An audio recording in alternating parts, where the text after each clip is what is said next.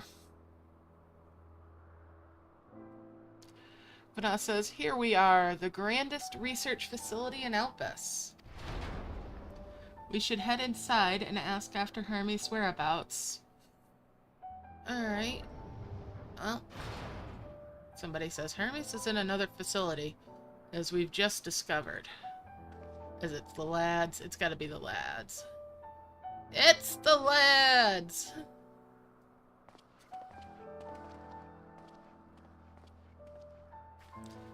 Hythlodaeus says, furthermore, we've confirmed that his studies into Dynamis, as well as his creation of Medion, were entirely private pursuits. No one else we spoke with appeared to possess the chief's depth of knowledge on the subject, and neither did we hear any tales of stolen research. Which means that if Hermes himself harbors no desire to bring down an apocalypse, then he might be recruited to help prevent one. Or so saith the illustrious emet-selch.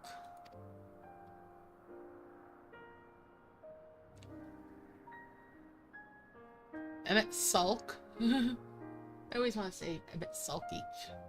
According to your story, the 14 divined the connection between the celestial currents and the final days, but were never able to pinpoint the root cause of the calamity. With our people's greatest minds, not to mention Hythlodaeus' sharp eyes, committed to the pursuit of a solution, such an outcome seems inconceivable. The only possible explanation is if the nature of the catalyst was so inexplicable that even we failed to perceive it. And what better fits that description than the invisible, intangible Dynamis?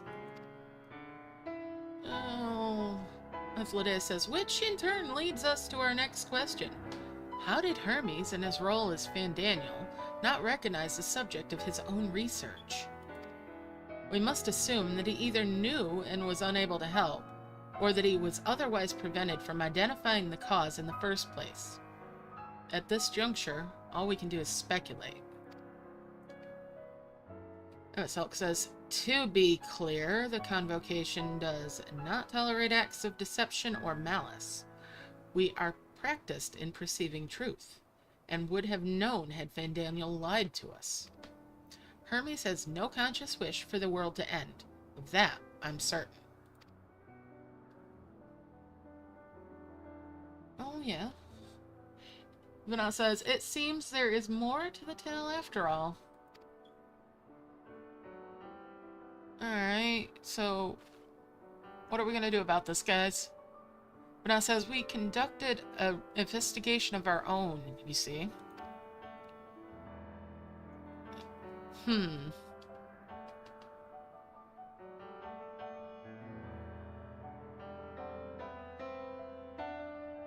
emet-selch says, how comforting. We seem to have reached the exact same conclusion. I see no reason to further delay. 'Tis time we brought Hermes into the fold, as it were. And what am I gonna say? Nothing, or thank you for your understanding. I'm just gonna do the silent nod thing. emet-selch says, this does not mean I believe your ridiculous story. But as emet-selch, I have a duty to examine any potential threat to our existence, no matter how ludicrous or personally offensive I may find it. Alright. So we've completed that quest, and on to the next. Hythlodaeus is eager to find Hermes. Aren't we all? Hythlodaeus says, I think the time for leisurely exploration is past. If I might have a moment to adjust my vision. Oh, do you need me to move? Because I'm a little close to you, aren't I?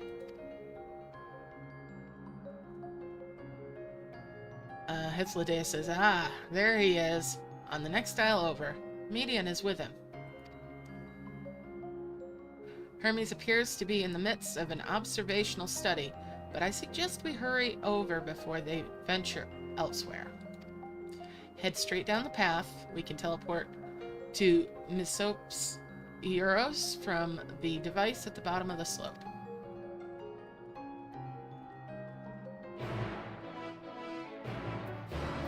Alrighty. And off we go again.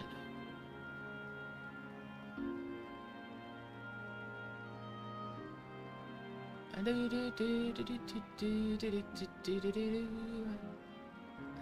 a zippity-doo. There we go.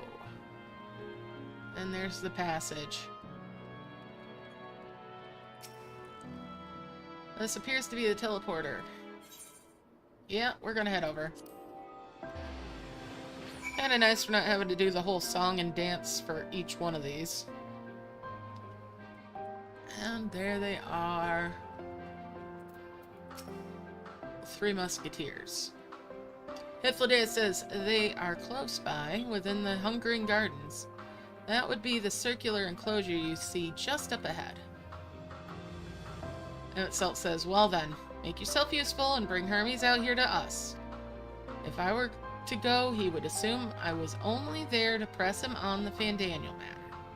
Of all of us present, you stand the best chance at convincing him to put aside his work for the moment.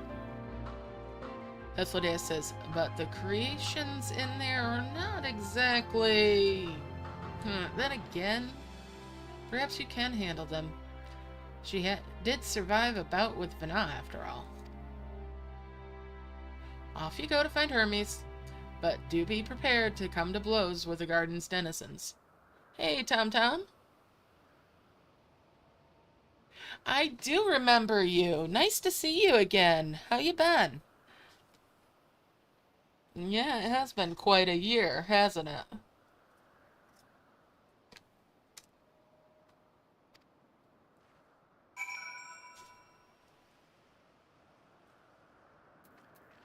Alright, so let's head on over. I'm gonna grab the bike again.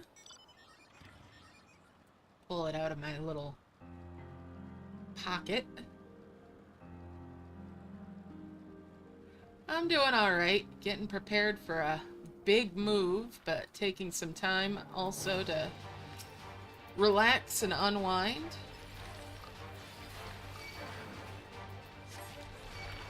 Better get my bird out again. Did I get interrupted getting my bird?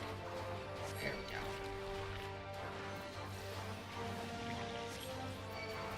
Don't get caught in its icky breath.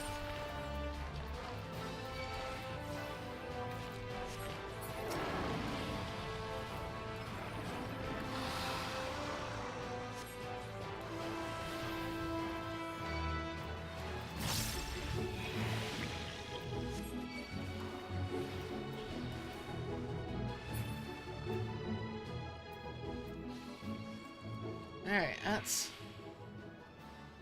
one bit down. Let's try this again. Another one? Oh. It's gonna keep spawning these on me, isn't it?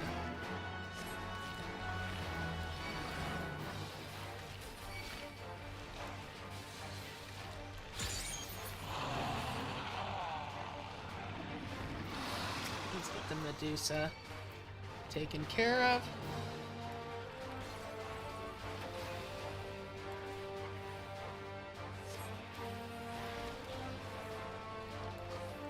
Alright, so there we go.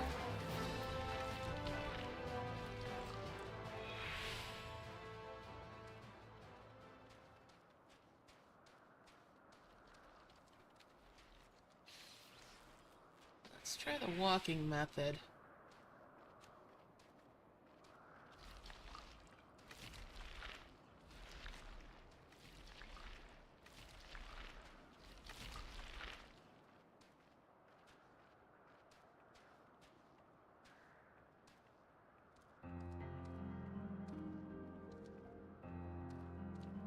Because if the Eureka's taught me nothing, it's that these are sound-sensitive creatures.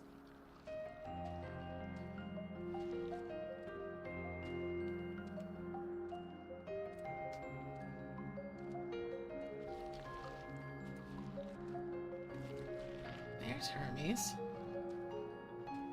So we'll just walk our way over here.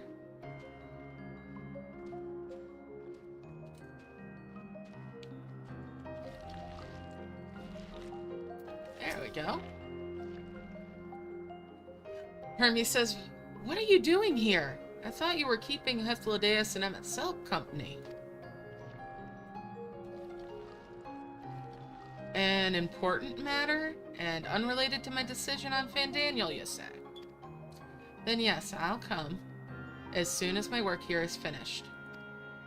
It will not be long, I promise, but you should really wait outside the garden with the others. This is no place for idle exploration.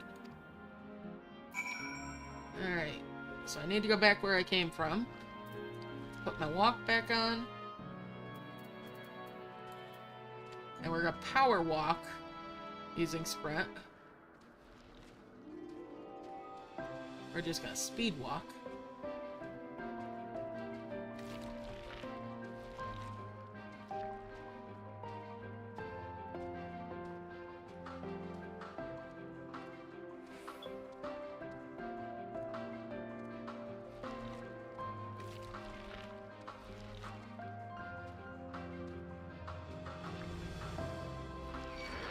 Oh, I got a little too close.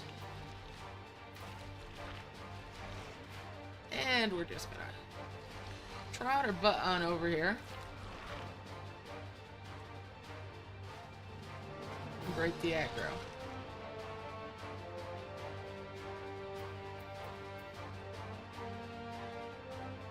Luggage is over there tangling with it. Call the chocobo luggage because it's carrying all my outfits most of the time. Or at least it was until the glamour dresser got put in the game. Now it still carries some of my outfits. Alright, Hythlodaeus says, you spoke with Hermes then? And were briefly entangled with the denizens of the Hungering Gardens as well, I see. Or should I say, smell.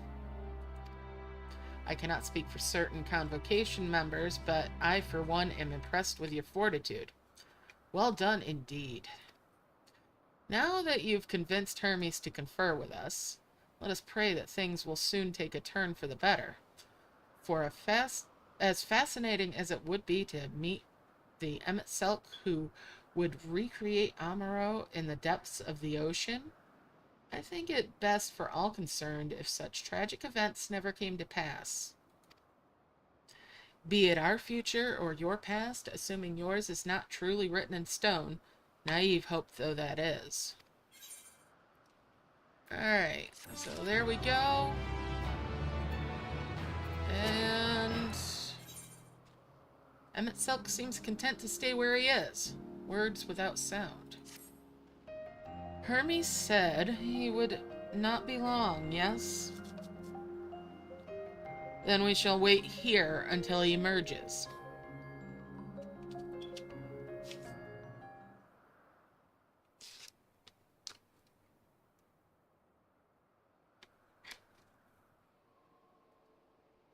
And here it comes. My apologies for keeping you waiting. I understand there is a matter you wish to discuss. Aye. A matter of the utmost gravity, if one can suspend disbelief. Go on then. Tell him what you told us. Who you are and why you came.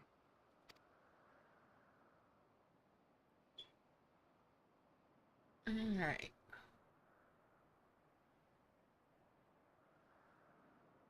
The final days.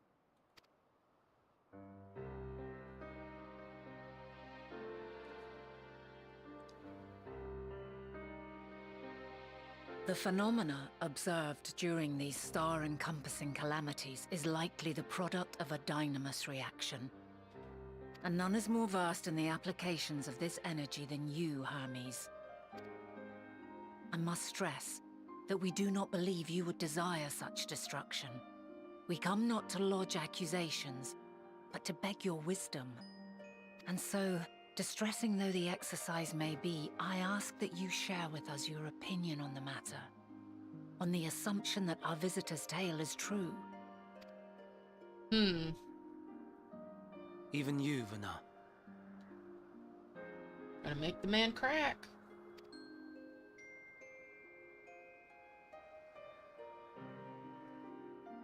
As you say, the phenomena observed in the two calamities may both be attributed to Dynamis. Of note is the difference in its effect. In the first final days, it warped creation magics. In the second, it warped the people themselves. The key variable, I suspect, is the etheric density of the men of each age. As you know, ether, in essence, negates Dynamis. Harboring high concentrations of ether, we ancients cannot readily manipulate Dynamis, nor be manipulated by it. Therefore, rather than ourselves, the calamity affected our magics. In contrast, having been sundered, the people of the future are composed of but a fraction of our ether. Thus are they susceptible to the influence of Dynamis and its transformative potential. But that would explain only the mechanism, not the cause. Though perhaps... What is it? Even should it be a hypothesis, we would hear it. Dynamis is an energy put in motion by feelings. Feelings for which there must first exist a source. The source to which the victims must be attuned. One that harbors the selfsame negative emotions. Elsewise it could not be the agent of such extreme change. So it wasn't the stagnation of the celestial currents. Someone, or something, is instigating the star's demise. So, we've a villain on our hands after all. Any idea who or what it could be? The celestial currents comprise the outermost layer of the star's ether, encasing it like a protective sphere. Basically an ozone. According to your tale, it was where the currents were weakest that the phenomena first manifested. If the inciting factor came from without Aetheris, then its effects would first be seen in those locations.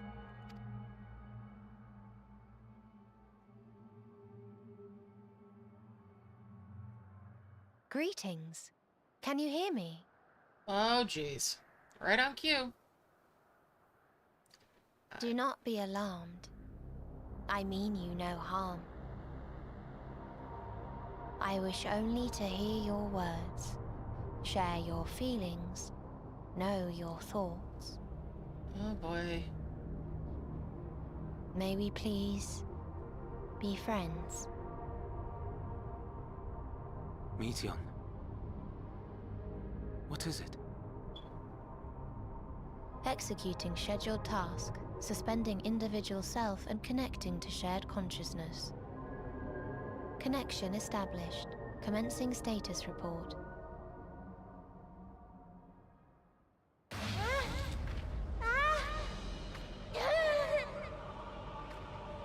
It hurts!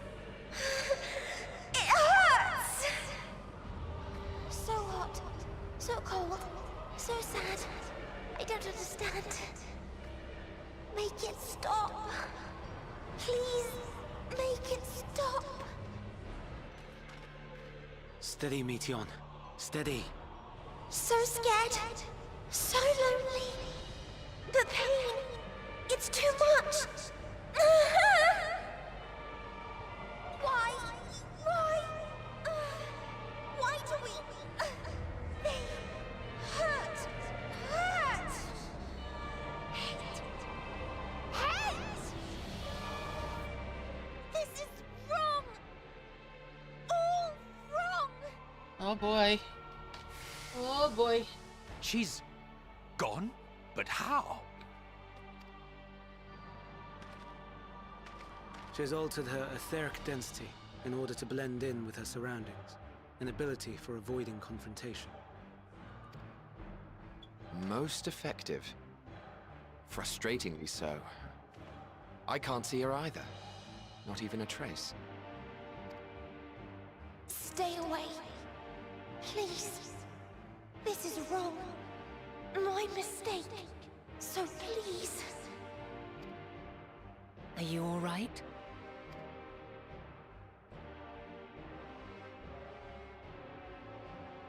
Oh In boy. your mind? No. We only heard her speak the instant before she vanished. Of course. When communicating without words, Meteion also employs Dynamis. That would explain why you were able to hear her, when we could not. Then you are our best chance of finding her. Follow her voice and try to track her down. Hindered though we may be, let us split up and search as well.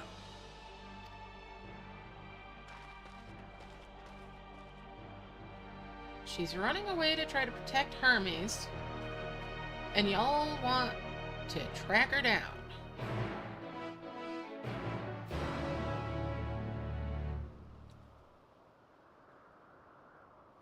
Alright.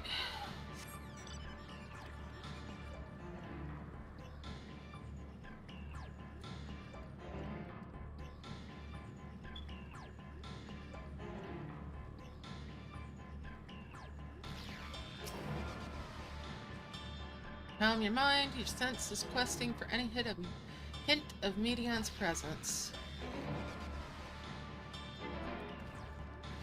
They fail to hear her voice. She must be elsewhere.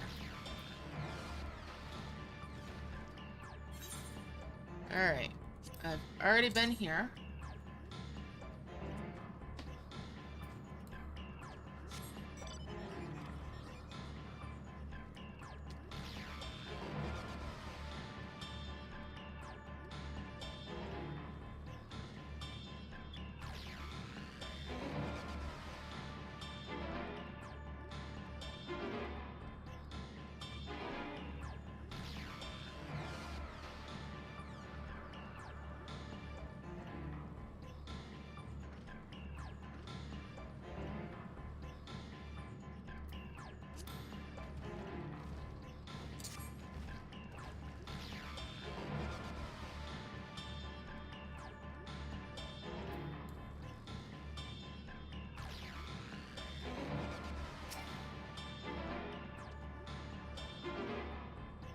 Calm your mind. Senses questing for any hint.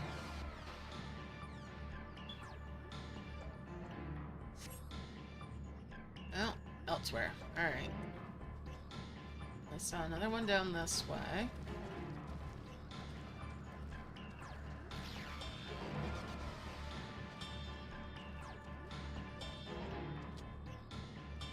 Down there.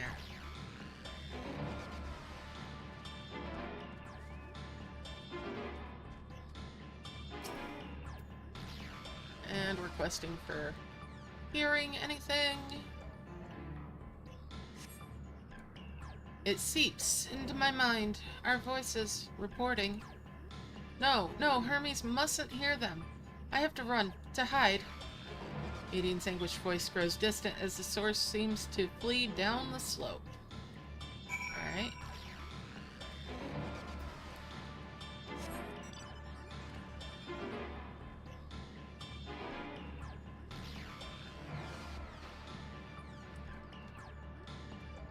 There's another spot over there.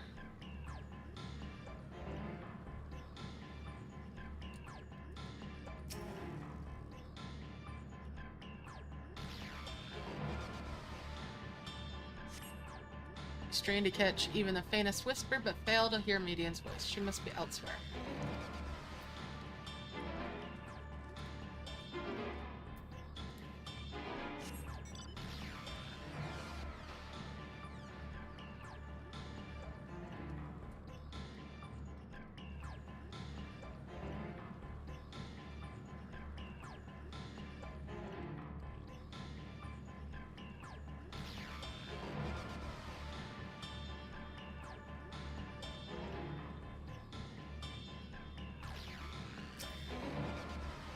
Let's try this one.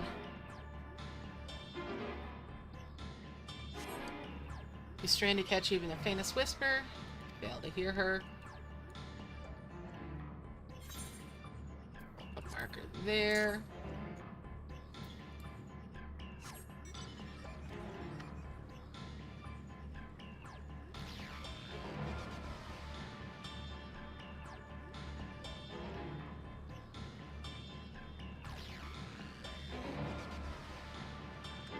There's another spot.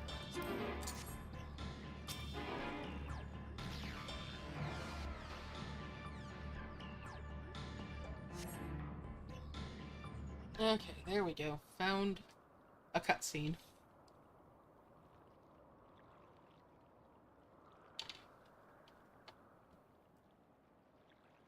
Alright.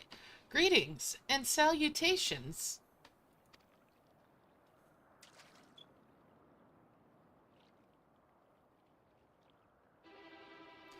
Commencing report.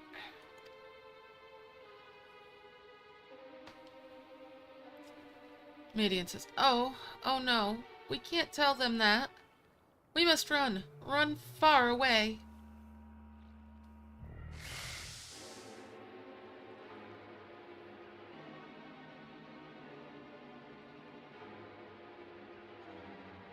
Please don't follow me.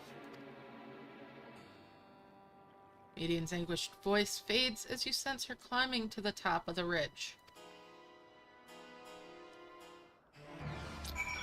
Okay, she's still running.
There we go. There's another spot to check.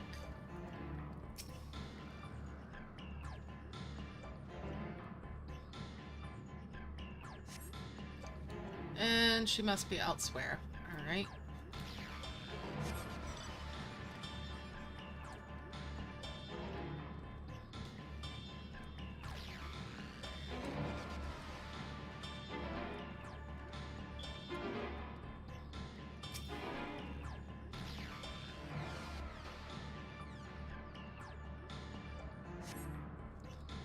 Must be elsewhere.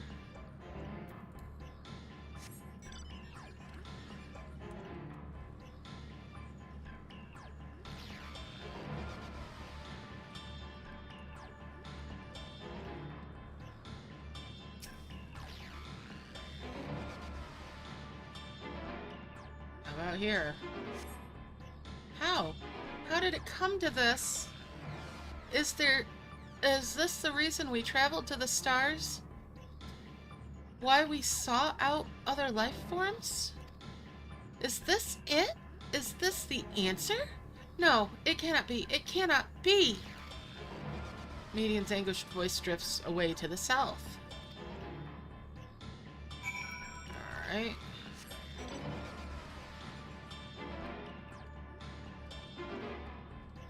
Search in the gardens. Ooh. Alright.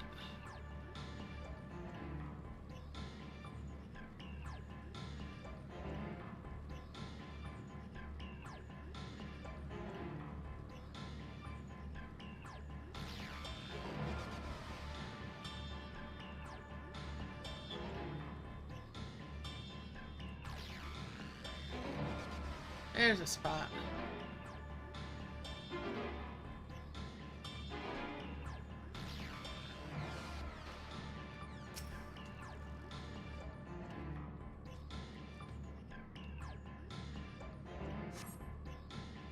And she must be elsewhere.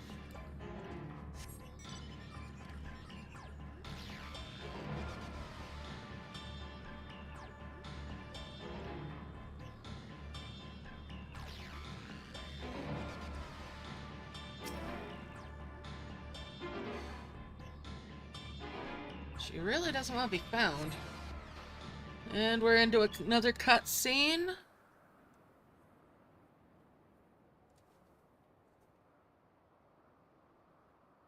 Compiling report for dissemination to Hermes and all peoples of Atheris.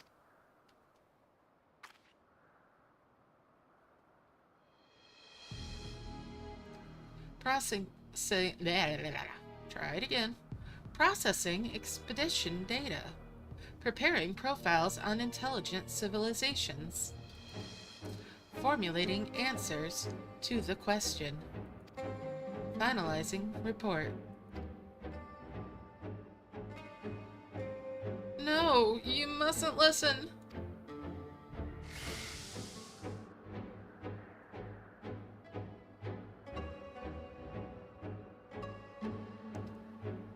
It's wrong. It's all wrong. Median's anguished voice flees towards the lake.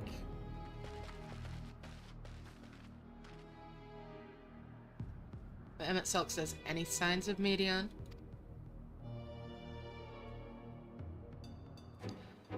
Panicked and confused, which will make it all the more difficult to predict her movements. Bana says, Hermes, what do you make of this situation? Hermes says, the Matea are linked to a single mind, a shared consciousness which connects them across any distance. I suspect something has happened which disrupted its usual harmony. Bana says, how might we access this shared consciousness of theirs? Hermes says, much as you would approach any sentient being, directly. In the Matea's case, that means speaking to any incarnation within physical reach. Bana says, so unless we can track down the Median we just lost, we have no means to communicate with them. No way of knowing what befell her sisters, no way to provide directions or guidance. emet-selch says, then we had best set our musings aside and concentrate on how we might find her. Alright, let's keep hunting for her.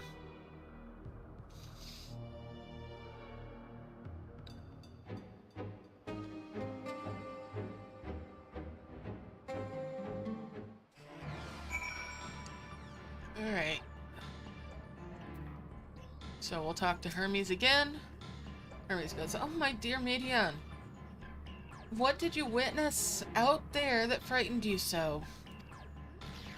Why do you seek to keep it from us? How terrible could it possibly be? Ephialtes has a suggestion. Correct me if I'm wrong, but Median renders herself invisible by matching her etheric density to that of her surroundings, does she not? If so, could we not then disrupt her concealment with a Sufra of Aether? How emet-selch solidified your presence when we first met? Don't be absurd. I can hardly channel Aether to a recipient whose whereabouts are hidden from me. Ephialtes says, which is why we must all work together. She'll continue the search in the same manner as before, but this time with you in tow. Once she ascertains Median's likely location, you proceed to reveal our wayward familiar with a swift, ethereal downpour.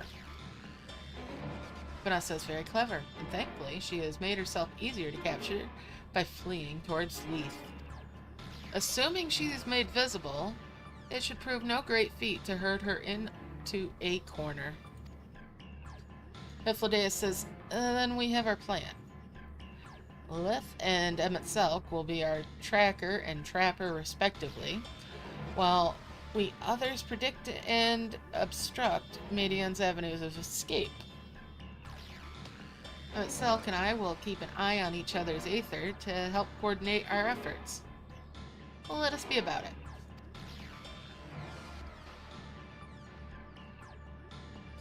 Emet-selch says, well, it seems we are partners for the time being. Let us return to where we last saw Medion and pick up the trail from there. I'll keep myself in a state of preparedness, ready to rain down aether at a moment's notice, meaning it falls to you to keep the way clear. Alright, gotta keep emet-selch with me.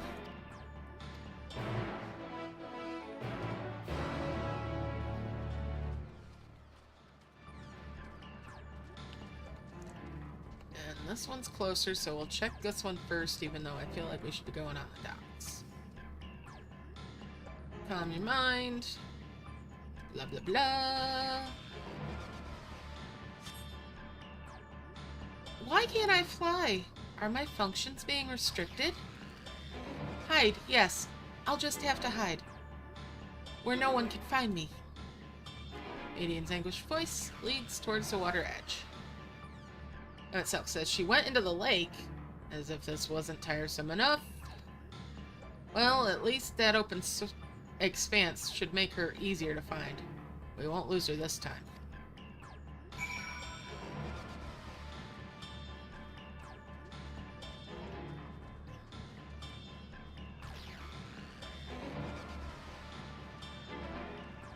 Alright, let's go to the talkie point. We'll discuss the water's edge. Emet-selch says we should be able to reach the bottom of this drop by climbing down the rocks at the water's edge. Do not even think of dragging me over the falls. Final days or no, if I end up drenched from head to toe, I swear I'll feed you to a remora.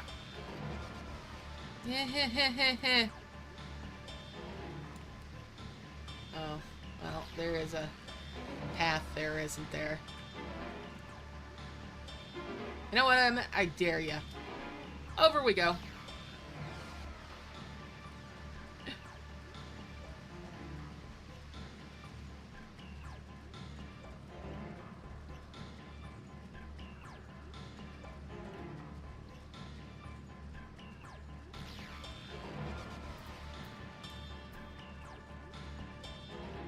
Run, pretty boy, run!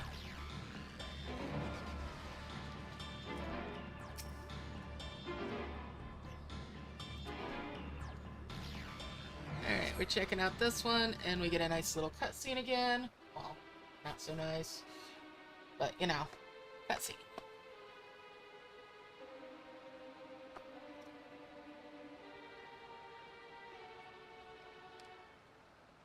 Medion says, not here! I'm not here, please!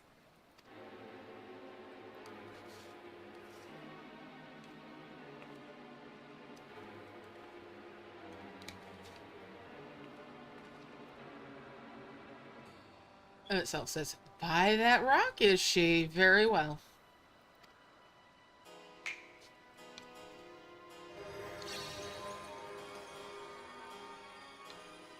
Medion says, what? Why can't I hide?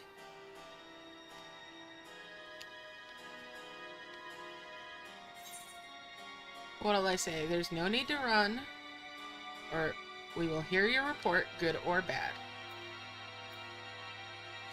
We'll hear your report, good or bad.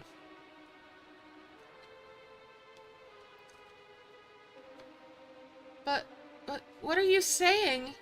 Everything is so faint. I'm sorry, I'm not strong enough. Stay away, I'm begging you. Don't make me say it. It'll break him, his poor, fragile heart.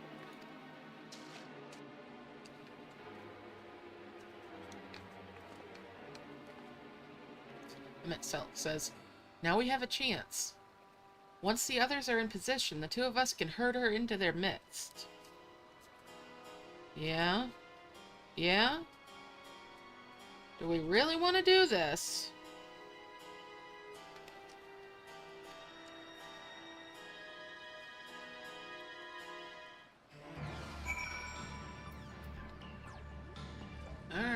Let's head on over there.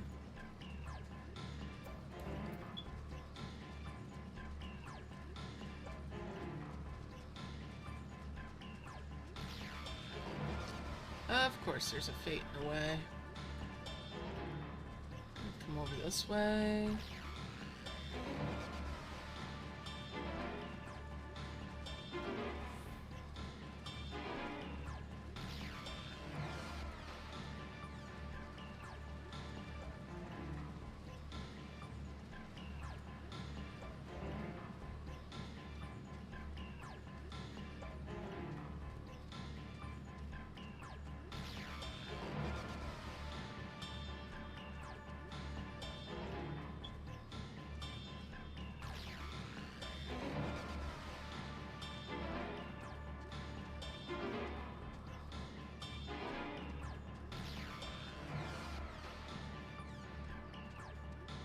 And let's go talk to Snarky Boy before I play around with that.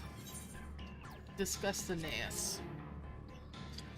Emet-selch says, is this naos not in use? It seems to have been left at the mercy of the elements. Either way, it bears no trace of Median's essence. We move on.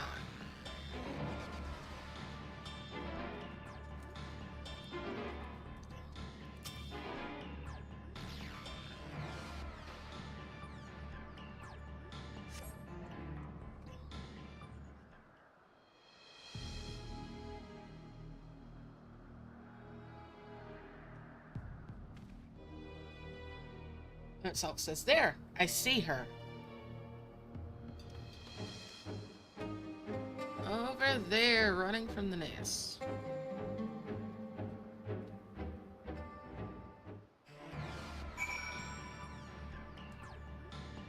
Alright.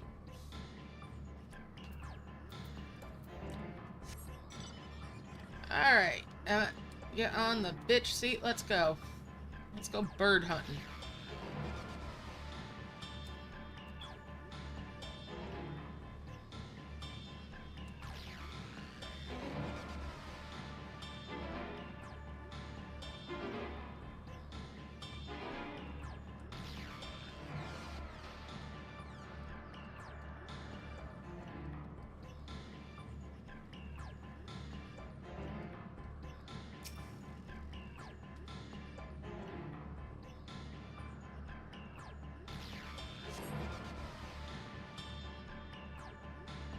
Alright, there we go.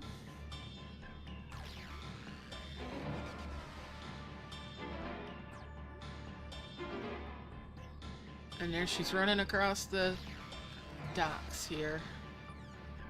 The bridges.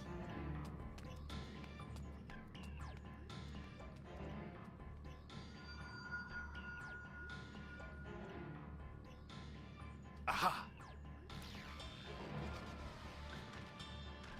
Give chase. We shall herd her into the shelter. Into that little pavilion.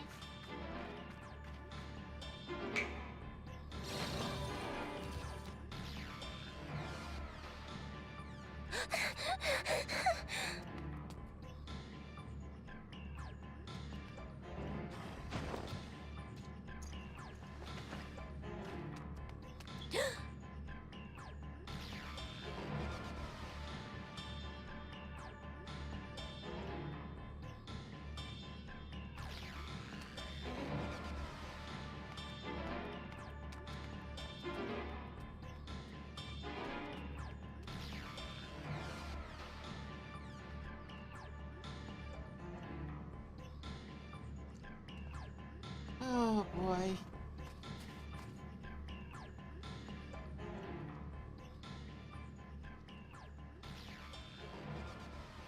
Please, Mission. We must speak.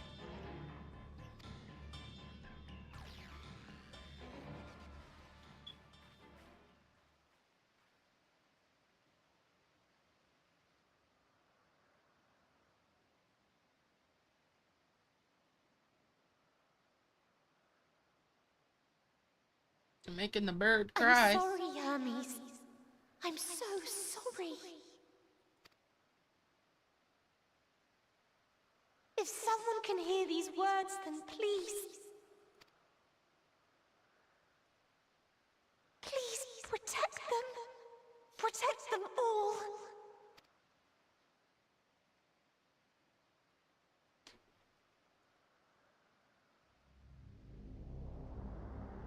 Individual self-suspended.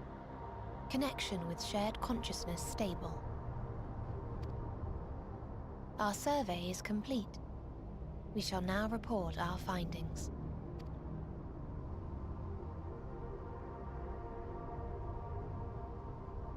All units safely arrived at their respective destinations. Seeking answers to Hermes' question, we attempted to make contact with the intelligent denizens of each star. Results are as follows, in order of numerical code. Enna. Traces of civilization found. Structures believed to have served as domiciles. No extant life forms detected. Dio. Ruined remnants of buildings scattered across star, surface of which is encased in ice. Presence of life could not be verified. Tria. Evidence of large population centers, akin to cities recovered. No extant life forms found, only their lingering essence. Tessera. Edifices surmised to be abandoned residences found. No extant life forms detected. Deadly plague or extreme environmental degradation likely to have led to mass extinction. Oof. They are all dead. Octo. Star found in state of violent conflict. Contact successfully made with inhabitants, but deployment of weapons of mass destruction resulted in total annihilation of local population shortly thereafter. Ouch. Inea. Star is a barren desert. No identifiable flora found. Bones of living beings resembling men discovered beneath sands, but determination regarding their intelligence inconclusive.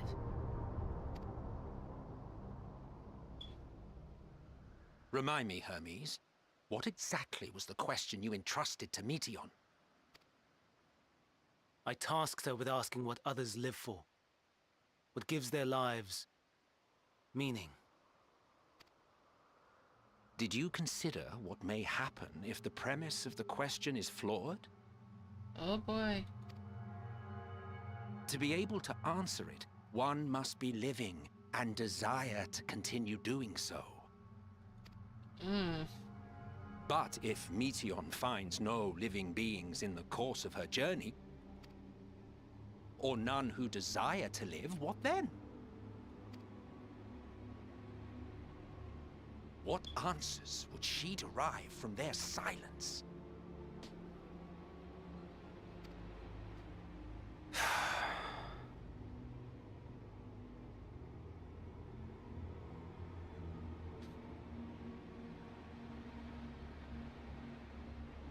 Meteion, enough! Suspend your mission and return hither at once.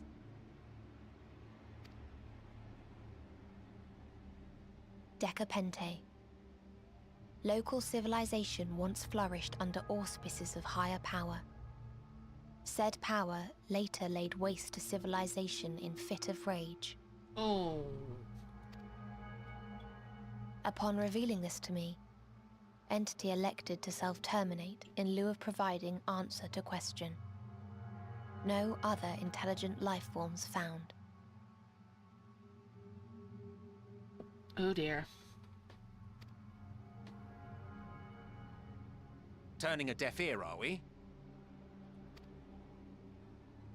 We are taking Meteion back to Amarot. As I understand, we will need her if we are to bring back all of her sisters. Yes.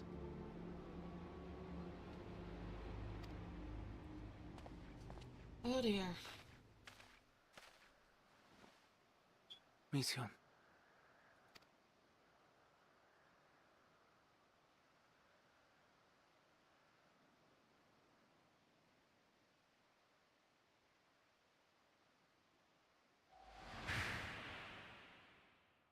It isn't right, is it? It isn't right to turn away from the answer. Even if the answer is pain.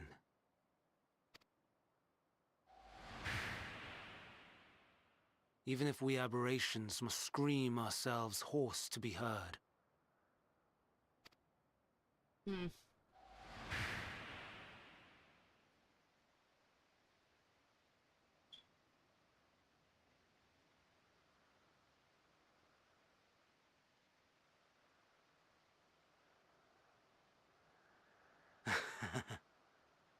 Aye. Whatever answers we find, I will not dismiss them out of hand. These words I said to you, and I will hold myself to them.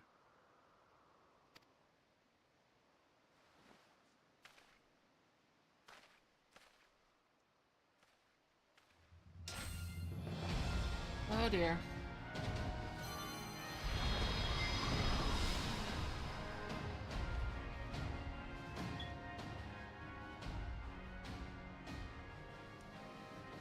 What is the meaning of this? You cannot take Meteon, not until she has finished her report. All else must wait.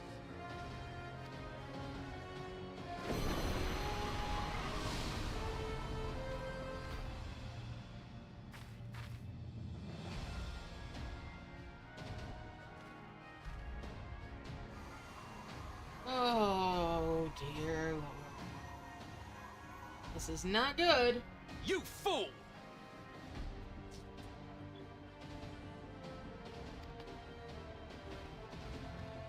Oh boy. Oh boy, oh boy.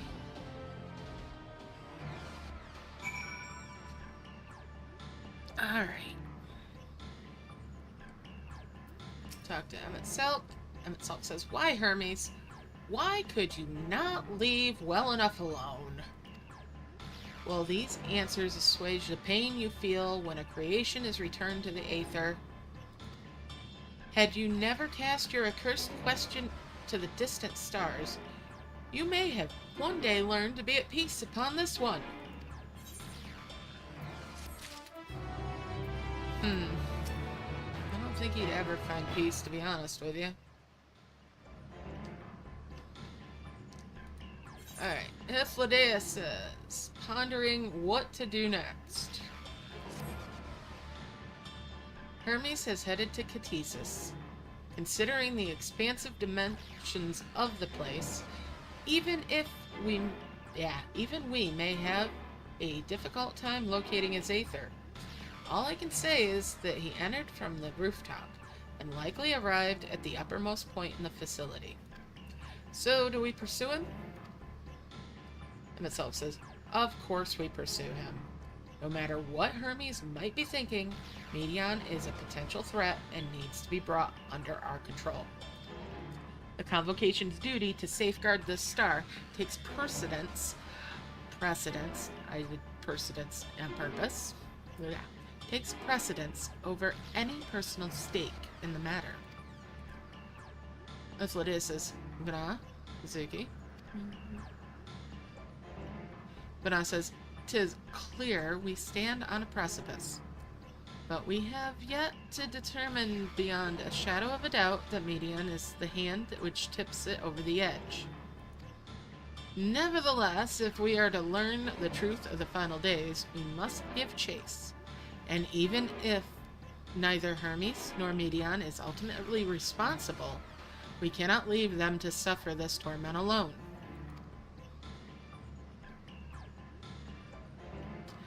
Ifladea says, "Agreed on all counts. To Catesis Hyperborea we go." Alright.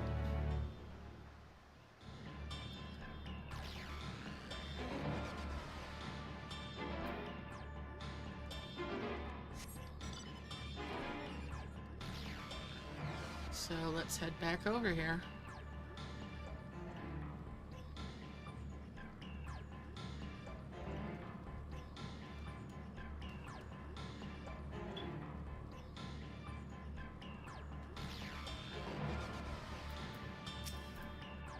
And we'll talk to Vana.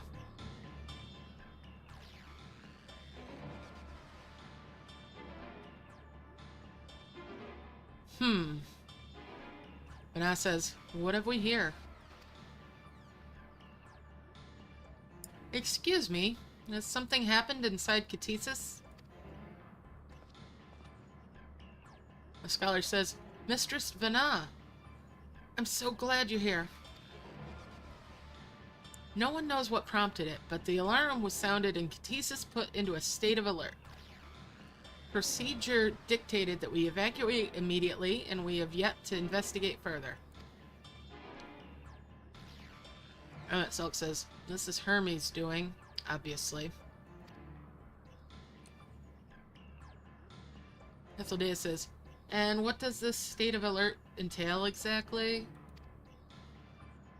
Scholar says, a field of dampening magic is draped over the entire facility, usually in response to escaped entities and the like.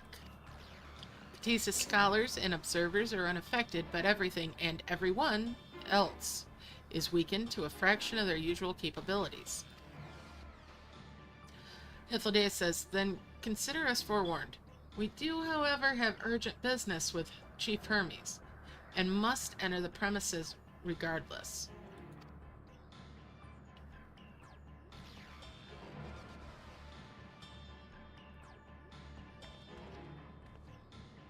Hythlodaeus says, that said, if Hermes is willing to enact such measures, I wonder what other obstacles he has seen fit to drop in our path. With that enfeebling spell in place, we're not like to be at our fighting best. Hythlodaeus says, and I was hardly an effective combatant to begin with. I've little to offer beyond my ethereal vision. Emet-selch says, then you will put the talent of yours to use. You were words. Check, please. You were fairly skilled at spotting weaknesses, if I recall. Hythlodaeus says, fairly skilled?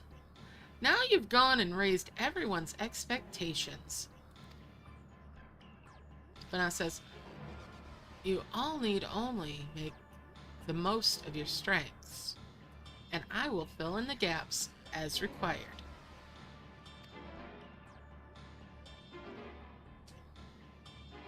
Vana says, I was once a Zem, after all. 'Twas my job to rise to the occasion, be that as defender, aggressor, or healer. Hythlodaeus says, I feel better about my lack of prowess already.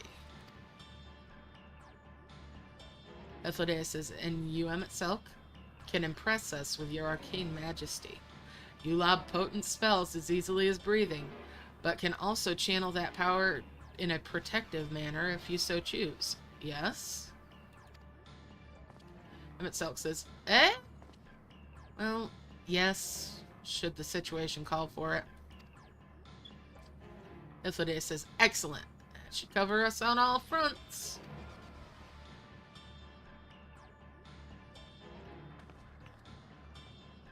Vana says, your tale let us hear.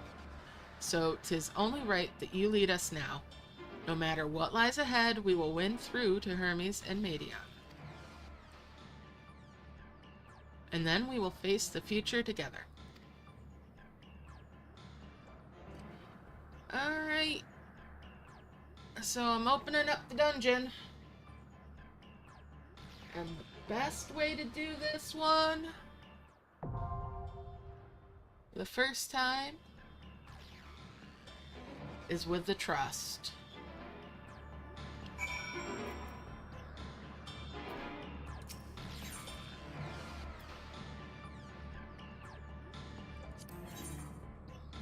Although, I have done this before.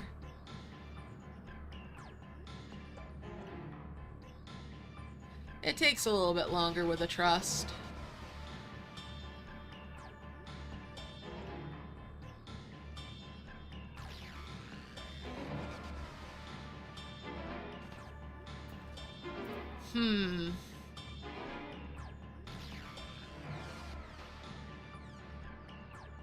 Let's see how long it takes to pop this.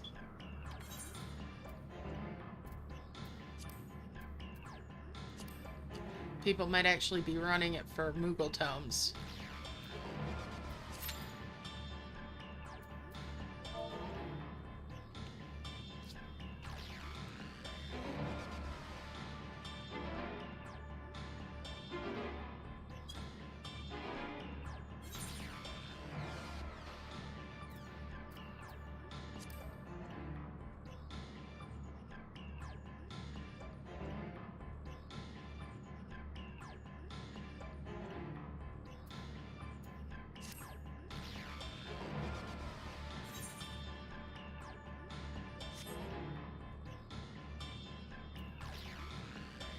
Five-minute wait time?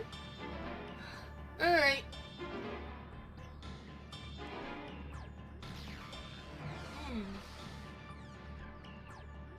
I'd rather do this with other people than with a trust. But it's definitely one well worth doing with a trust, just because of who you could have in your party for this dungeon.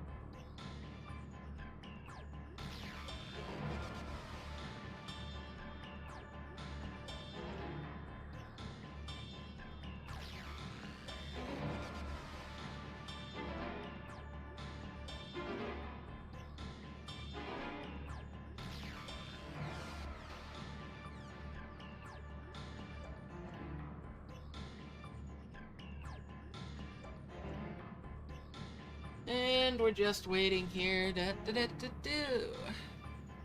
Alright.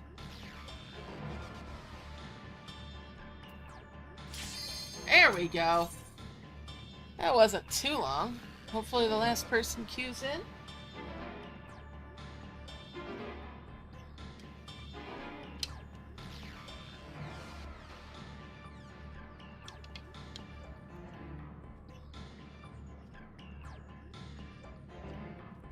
All right.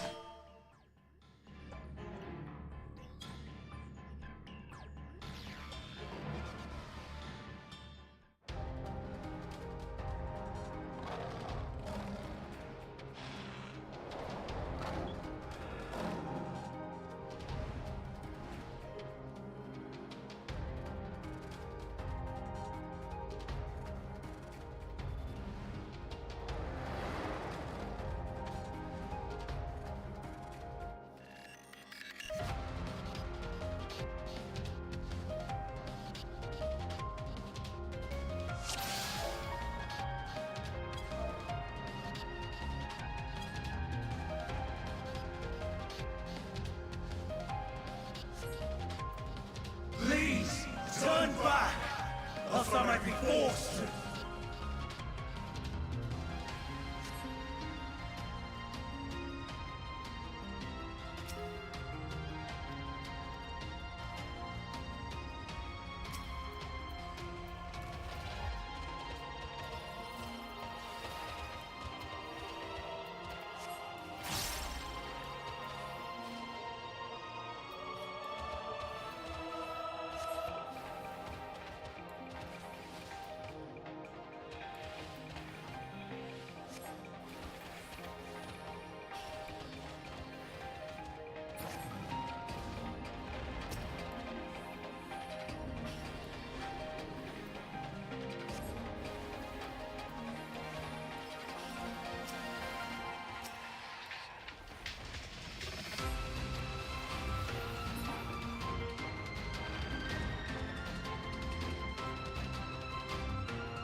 And this is always an interesting looking place.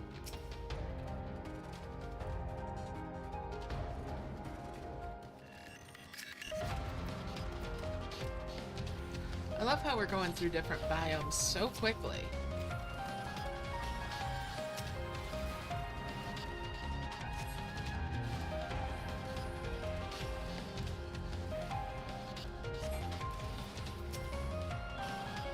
Alright, so there we go.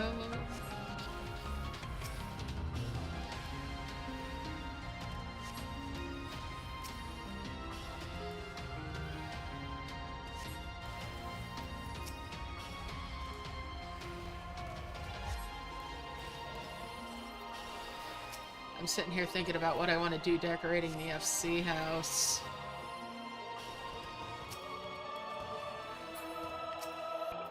Getting it ready for Halloween. I know it's a little bit off from that, but it'll come around a lot faster than we're expecting. Time will fly.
This is a fairly straightforward fight once you know the gimmick.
And off we go to the next area. Alright.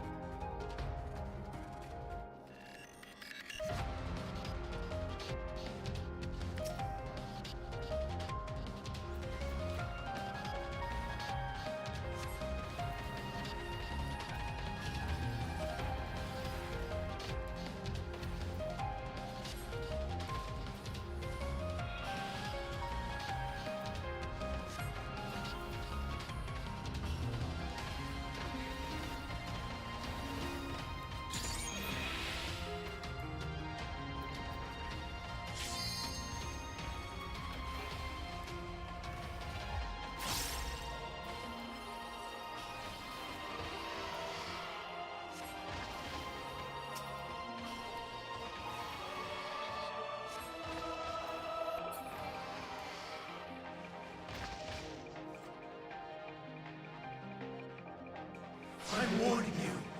Stay away!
I'm getting there.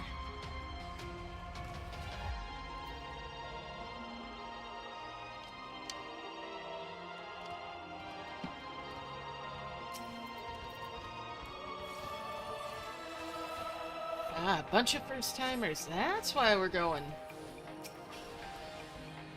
a pack at a time. Cool.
just about done with this fight. There we are. So at least 3 out of 4 are first timers in here.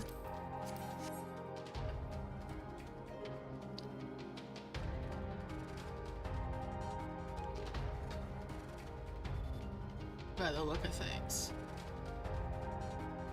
I cannot let you take Meteon. Not yet.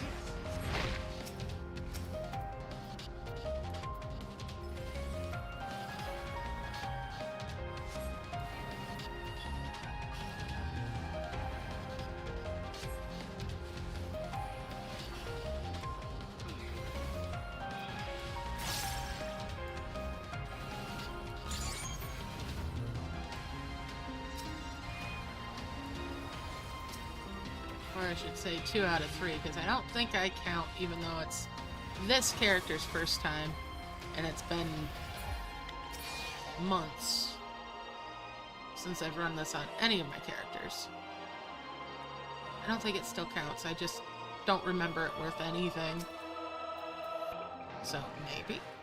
I don't know. I'll be kind to myself and forgive myself for being tripping on my own feet plenty.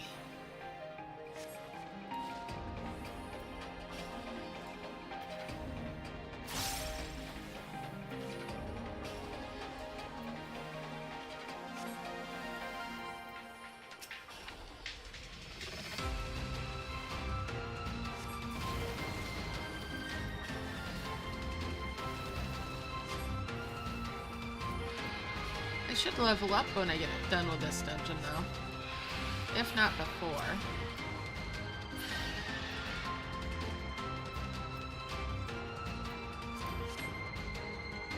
And to the elevator.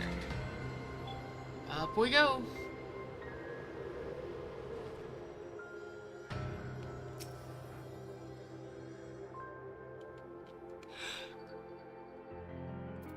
I must hear their answers before they're expunged from existence.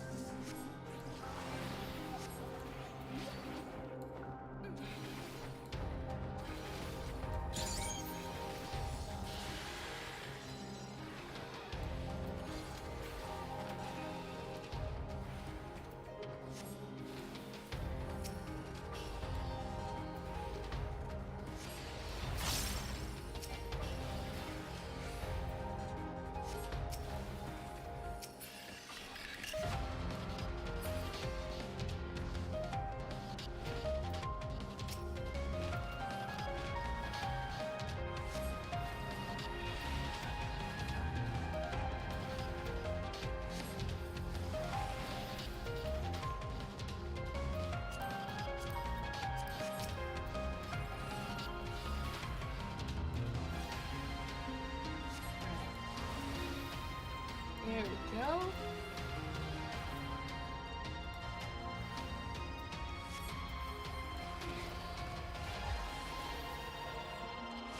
And I got snapshotted.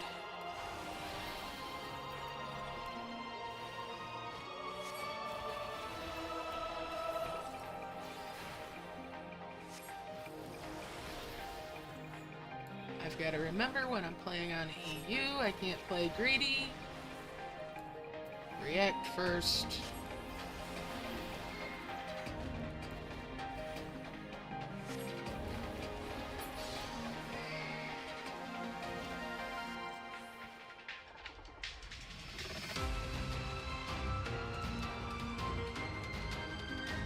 Ooh, that makes me lightheaded.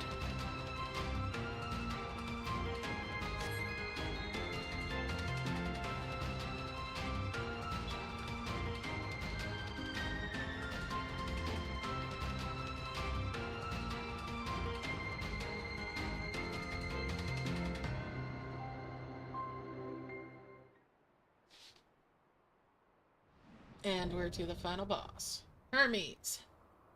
And Defiance. Alright. So, it comes to this. I have no wish to fight, but this time, I cannot yield. Though the world may think me a mad, desperate fool, I will hold fast to my conviction.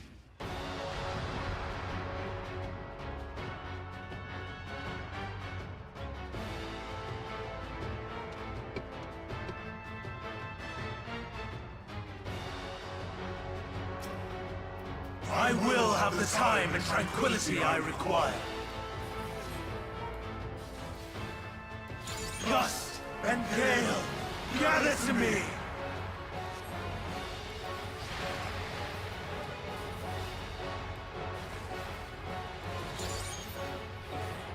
Ancient brand, unleash your power!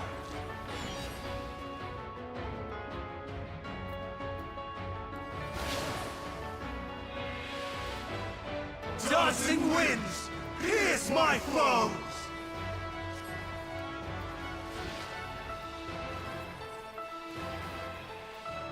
Stars on high, fall as rain!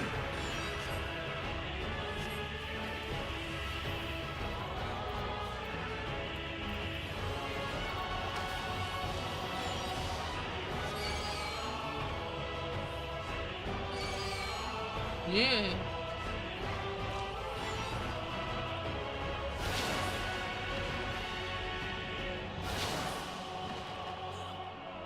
Well, I didn't judge that right.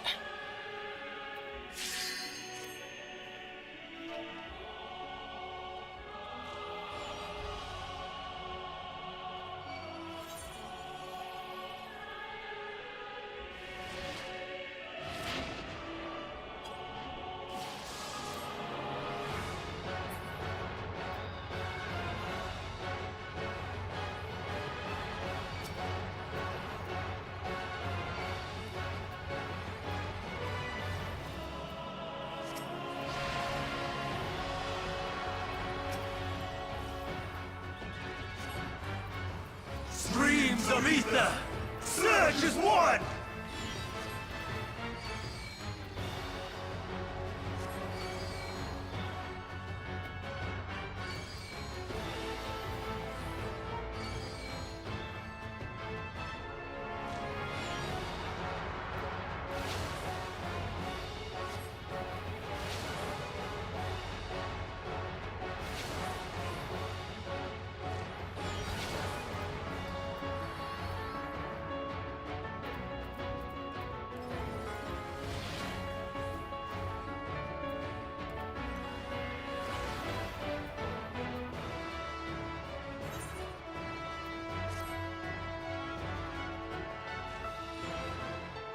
Dancing winds! And this is why I don't run this dungeon often, because I suck at the final boss!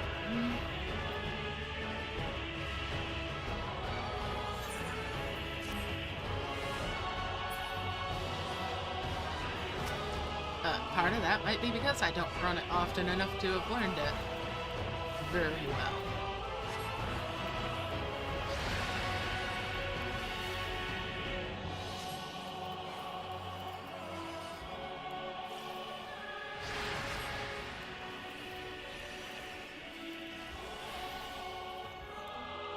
Stars on high, fall as rain!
Streams of ether! Surge as one!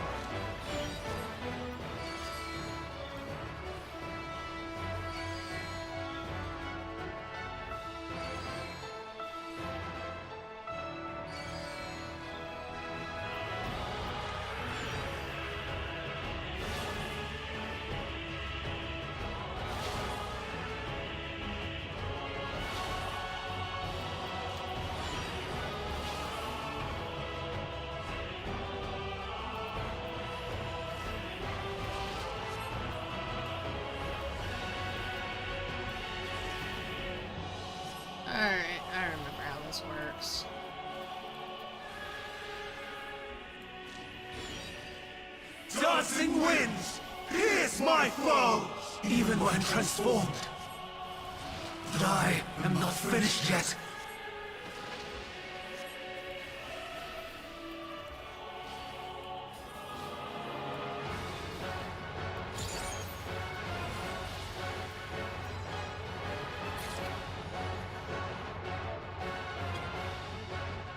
Alright. So, got through it, and now for the cutscene. Power.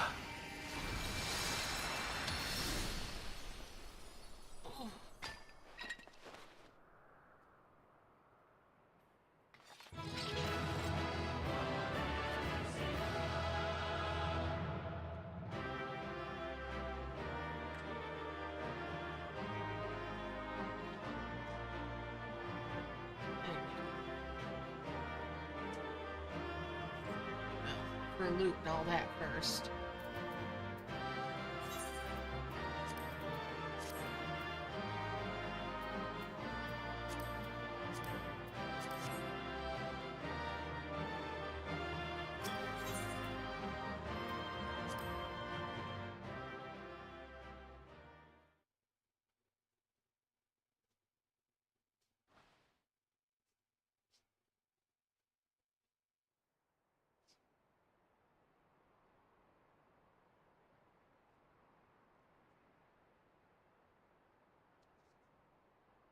It's over, Hermes. In the name of the Convocation, I hereby take Meteion into custody. And setting aside the matter of your nomination, you will come with us too. We require your knowledge to assess and resolve the situation.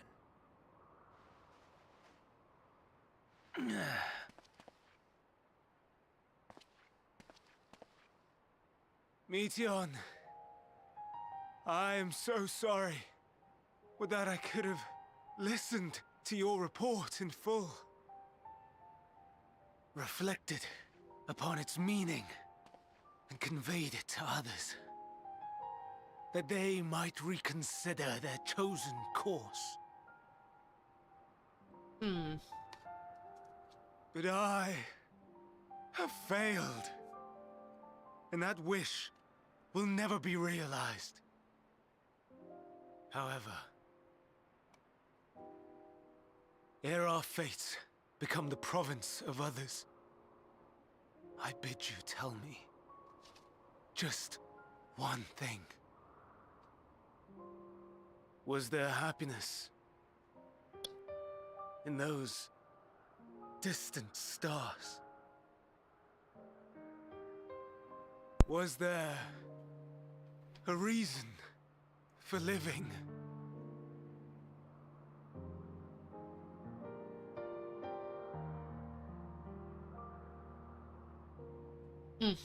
We conducted our search as per your instructions. We scoured historical records, communed with the spirits of the deceased, heard the final testaments of the dying, welcomed their shadowed hearts into our own. One race had striven to create a world bereft of animosity. They renounced relationships to avoid interpersonal strife, and in so doing brought about societal collapse. One race had renounced war and devoted itself to the enrichment of its people. They were conquered. Though they destroyed the enemy in reprisal, they could not regain their former glory. One race had concluded that finite time was the root of all woes. Aspiring to shatter its shackles, they went in search of infinity. They discovered nothing is infinite, and that neither time or death can be cheated. Disillusioned, they gave up on the future and themselves. Ooh. One race had discarded all things that gave rise to sorrow, hoping to have only joy. They found joy lost its savor in the absence of sorrow. and lost their will to live. Though worlds apart, these peoples shared a belief. The belief that they had tried their best. That they had tried to fulfill their potential with every step and success. In the course of which, they learned the truth. That they would never be free of fear and sorrow, anger and despair, of loneliness, so long as they yet lived. Even now, This their is not souls cry good. out for oblivion. And to this song of anguish, I lend my voice. We lend our voice. Oh, beloved mankind, shimmering jewels of beautiful Aetheris, rejoice, for we will free you from the cruel yoke of existence. There is no need to struggle in vain, for in nihility awaits salvation. You will know peace and serenity, and it will be beautiful. There's still a gleam of blue in that gem on her chest. There's still hope We for will make her. our nest at the edge of the universe. And there in the dark of dead worlds, I am not gonna hold believe that's sorrow reflection. and I'm gonna suffering. believe that that's hope. There we will sing, our chorus ever louder and ever clearer, that our song may reach even this ether-shrouded star. Such is the answer we have found in the stars. Such is the gift we now offer to Aetheris.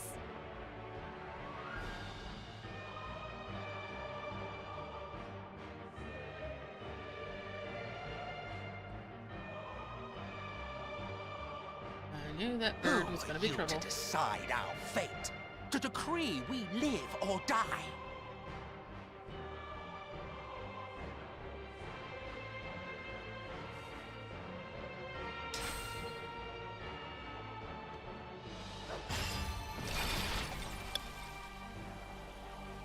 Have you lost your mind? You heard what she said. She means to destroy us all, yet you'd still take her side? In the name of the star, we have discarded those creations that we deemed flawed.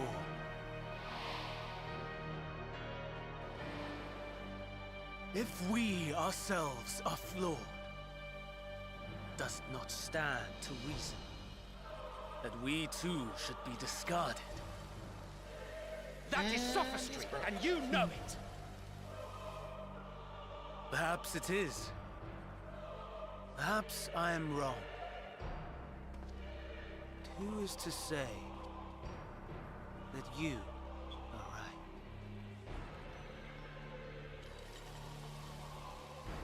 Let us settle this with a determination. In my authority as Chief Overseer of Elpis, I will make a judgment on man's fitness to exist. Oh dear. He can learn to value all life and retain his will to live, even should his end be justified. He will surely find a way to avert his demise. Oh. If not, he will perish from the start. As with all determinations, provisions must be made to ensure fairness. Kairos! Awaken!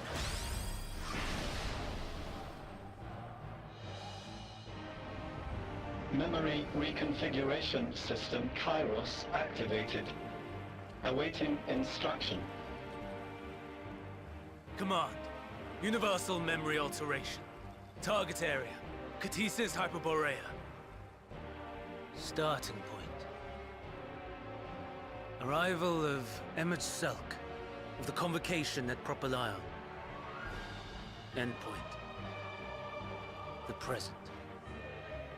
Erase the memories of all events, and replace with a vague recollection of the following. I was here, preparing to demonstrate the functionality of Kairos to emet-selch and Hythlodaeus. Meteion's shared consciousness became unstable. She and her sisters could not sustain their existence, and all dissipated with a burst. The resultant shockwave accidentally triggered Kairos, which erased several days of memories from all present. Execute. Command acknowledged. Initializing. 3 processes remaining to execution. Bravo. I dare say one would be hard-pressed to make it Phaera. Everything that you told us, everything that has happened, the fact we've even met, it will all be gone.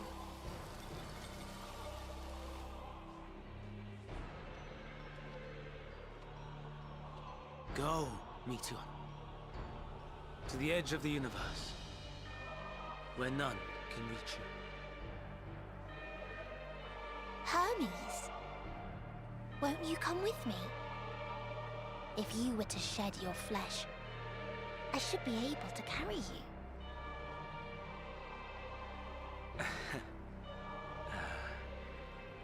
I will remain. As a man, I will oppose the oblivion you bring. Silly fool.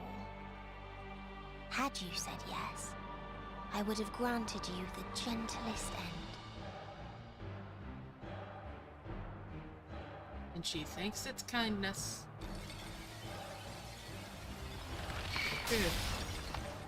This ends here!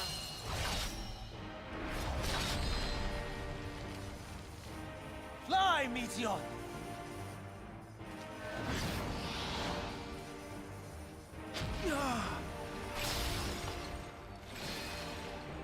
That is far enough, Hermes! Argos, to me!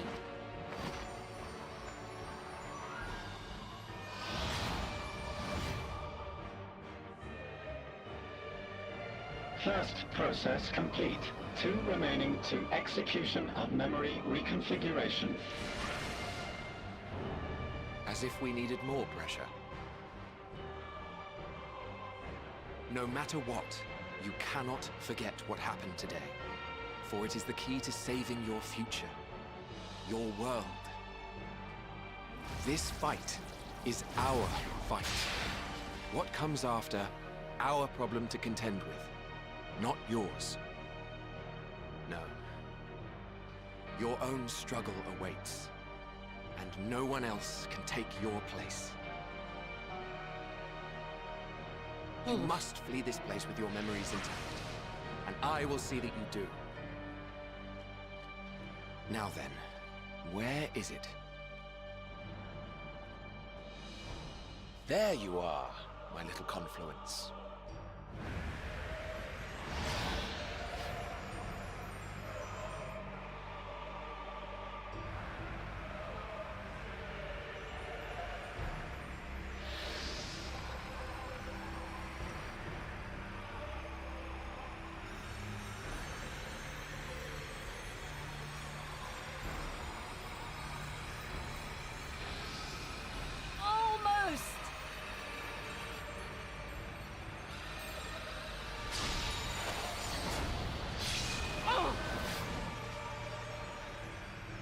Very well, then.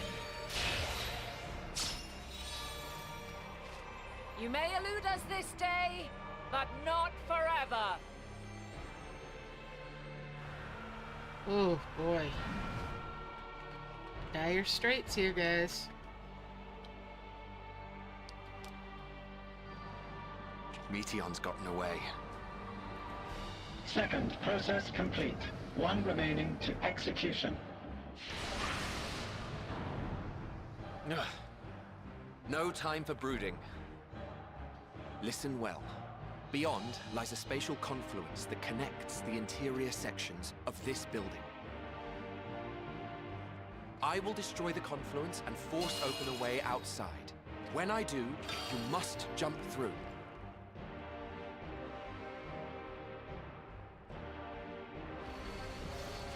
I cannot tell you how sorry I am.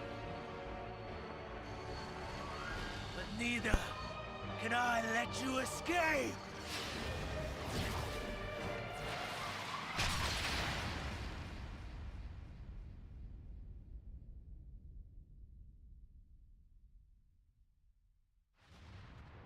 Oh boy.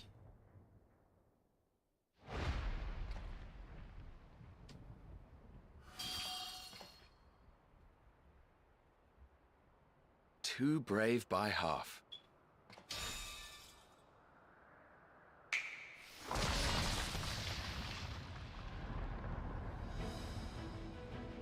Exemplary work, as always, emet-selch. What? But how? I thought the confluence was... over... Over there? Yes. We were rather hoping you would. It was never anywhere but where it is now.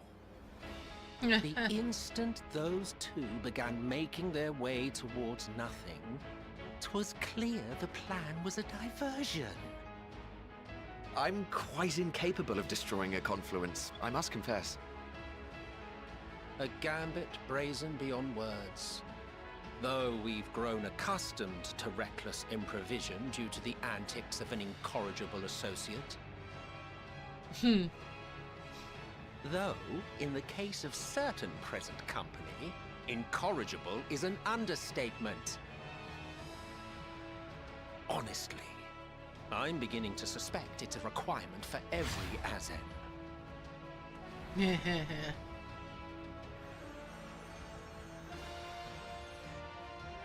There's no time!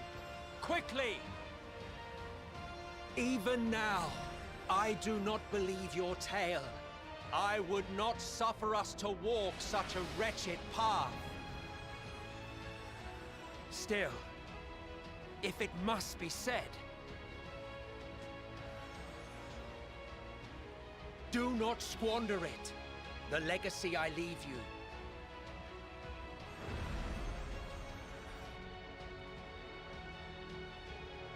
Final process complete. Executing universal memory alteration.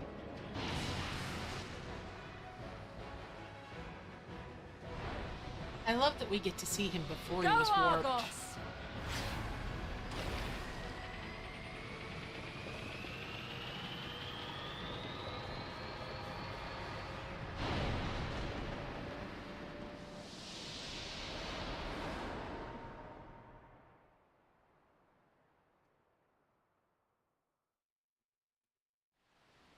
Absolutely love that we get to see him before he was warped by all the events.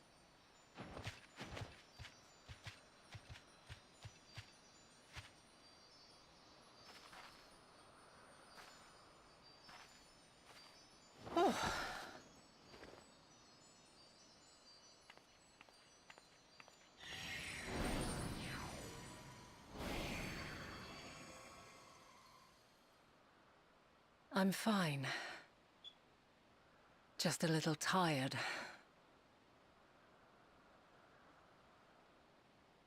Oh, don't blame you for being tired after all that.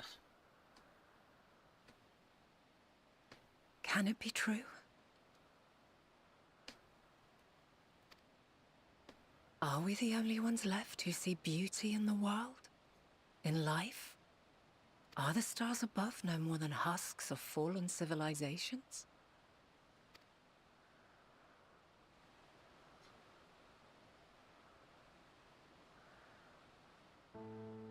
And yet, I feel her. Though she is unimaginably distant, I feel Meteion's presence, and the place where to we must go. Ere she made good her escape, I placed an enchantment upon her, one which allows us to follow her trail. She has already left the outermost bounds of Aetheris, and continues on her way. Given the vastness of the universe, it will still be no easy feat to track her down.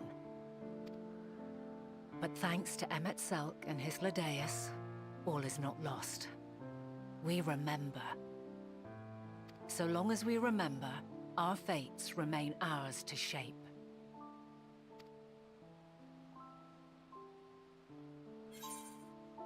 What am I gonna say? What became of the others, I wonder? Or so what now? So what now? What indeed? Let us begin by ascertaining the situation at Catesis Hyperborea, where the others should still be.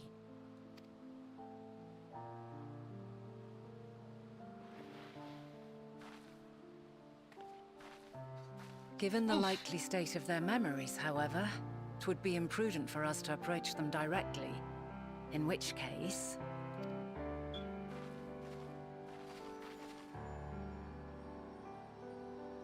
I am sorry, my friend. I've asked much of you this day. But may I trouble you one last time?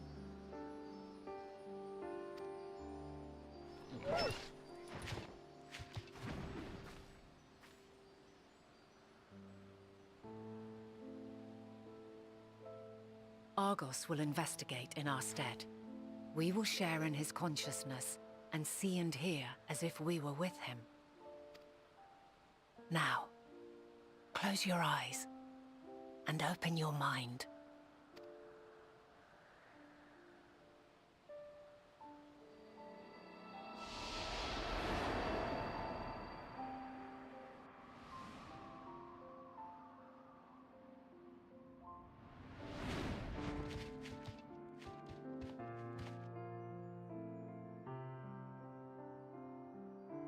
Thank goodness you are unharmed. Unharmed? There is a gaping hole in my memories. I can scarcely remember arriving here in Elpis. Forgive me. I was preparing to demonstrate the functionality of Kairos to our guests. But Meteion, her shared consciousness became unstable. And she... So, that's what prompted the state of alert. And when you went to investigate, you were caught in Kairos's accidental operation. So it would seem. It's all a blur to me. Such an unfortunate accident. Oh, and what of Venar and your other companion? You went inside together, as I recall. We did?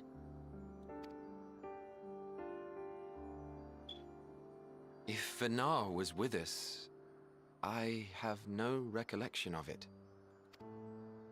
But that there is her familiar, is it not? The fellow seems happy enough, so I think it's safe to assume his mistress is well.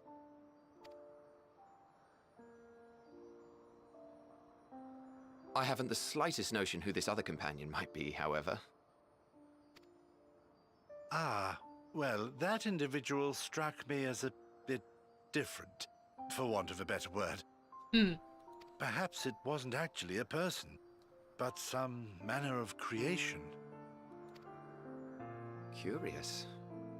I must ask Venar about it when next we meet. Yes, you do that. Now, if we may tend to Hermes, whatever this Meteion did, it seems he bore the brunt of it. Once you are fit to travel, you will return with us to Amarot. We need to make certain there are no other ill effects. Also, I am here on business of the 14. We've already had the conversation, like as not, but since your toy wiped my memory, we'll have to have it again. Yes, of course. As you see fit. Oh dear. This Kairos, it manipulates memories through the emission of etheric waves, correct? There is a theory which holds that memories scoured by blasts of ether are restored when the soul is cleansed in the underworld. If true, then perhaps when our time comes to return to the star, we shall remember these few days we have lost.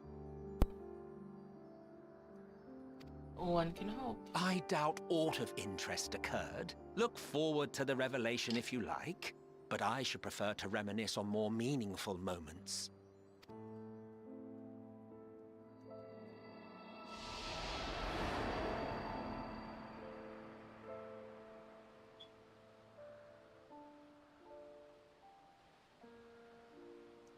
Let us rest. If only for a while. After all, you and I... Oh, we still have a long, long way to go. No kidding.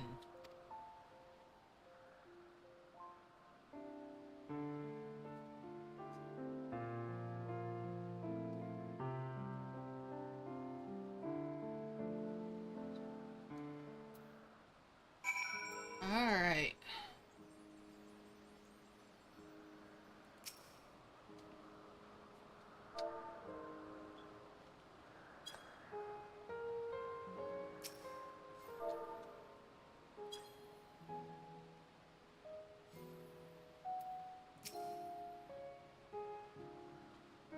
Alright, Vana says, are you feeling at all recovered?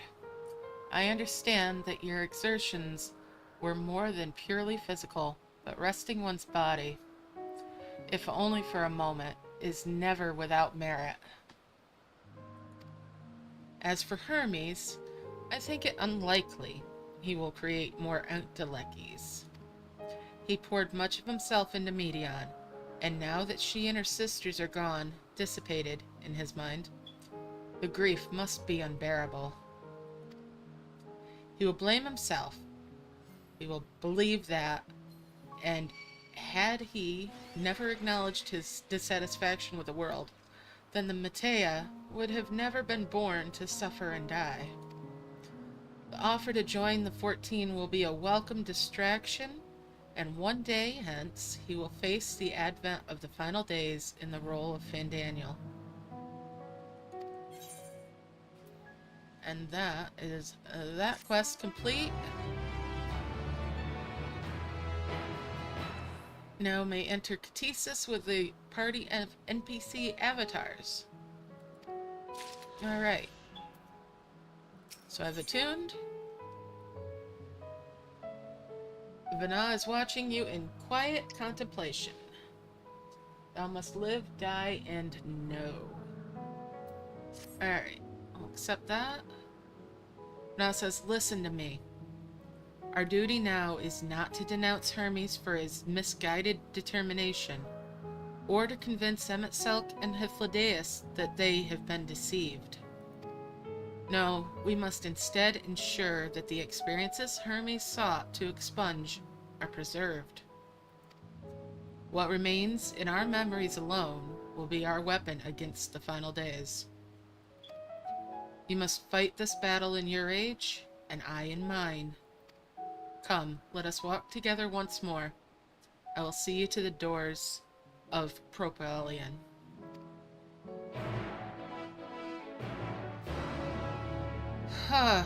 Okay.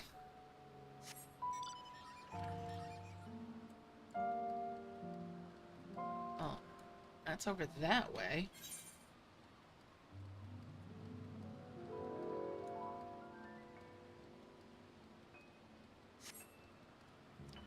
Let's go around this way, which will let us avoid all sorts of extra things, even if it is a little bit of a long way about. We're not going to go as the crow flies.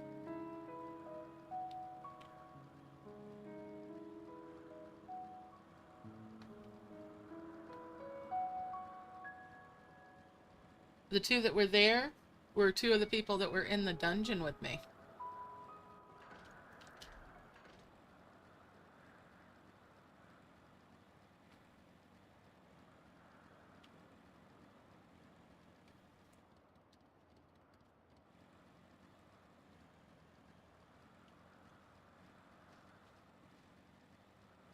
Alright, so here we go. We'll go up this stairway. And we're headed back to where we arrived from.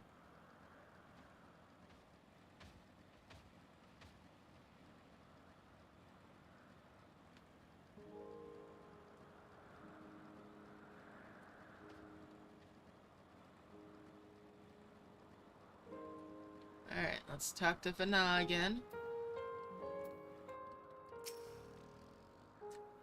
Your time in this age is drawing to an end. Upon speaking to Vana, several cutscenes will play in sequence. It's recommended set aside time for it. Alright. Let's go.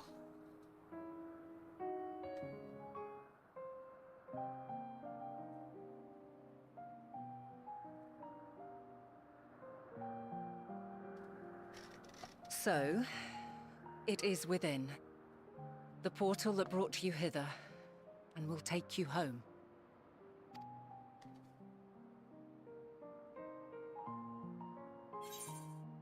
And what am I gonna say? Yes, this is where we must part ways.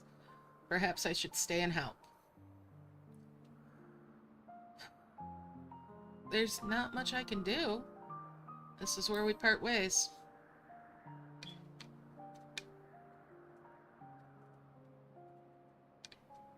May you and yours emerge triumphant.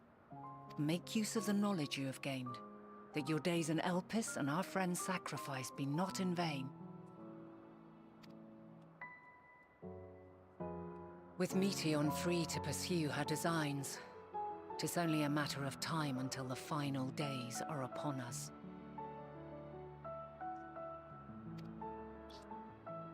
We must be ready. From fortifying our defenses to securing our escape, there is much to be done. In spite of this, we cannot allow the report that set this calamity in motion to become common knowledge. Were the masses to learn the fates of the other stars, I fear the situation would spiral out of our control. I must carefully consider who can be trusted and bring them into the fold.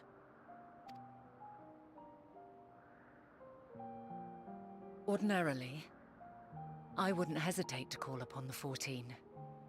However, it was the desire for a fair determination that drove Hermes to attempt to erase our memories.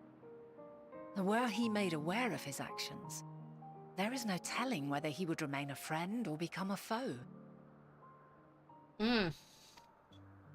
Alternately, we might try to alienate him from the convocation. Yet in doing so, we would deprive ourselves of a brilliant mind who would be invaluable in the crises to come. Quite the dilemma. Which is why I must work independently of the convocation. Regardless of how we proceed, if we are to permanently avert the final days, we must be equal to Hermes' challenge. We must prove that mankind is worthy to exist. And this hinges, I think, on how we confront the all-consuming despair that accompanies a senseless and seemingly inevitable end. Heavy things to shoulder. Bewildered and divided, we would perish like the peoples of those celestial ruins. We could not hope to survive the final days, much less take the battle to Meteion at her nest. We must find a way to defeat despair, to unite and prepare as many as possible for the struggle ahead.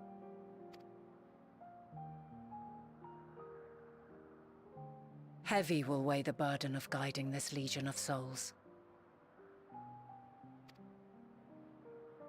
Yet I have faith in mankind's potential. As long as he believes in himself, there is naught he cannot achieve. So I will not give up on him.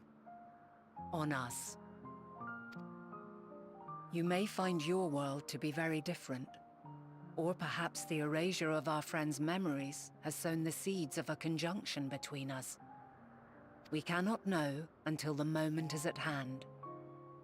So shall I strive to do my best, taking naught for granted as I walk my path.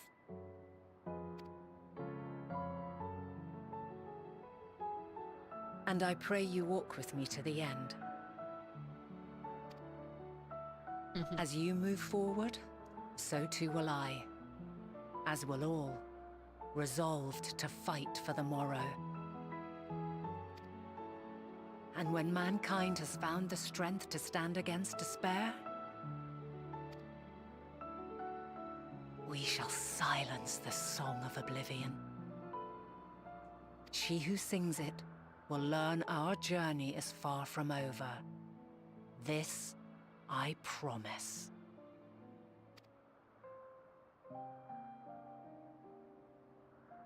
Fare you well, my light of the future, till we meet again.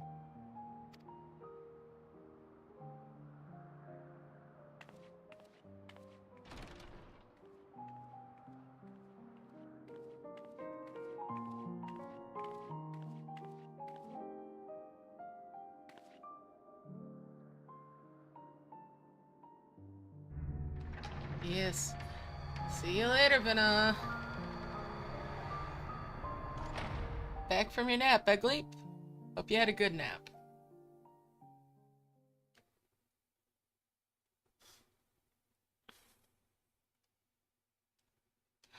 So, headed back to our own time.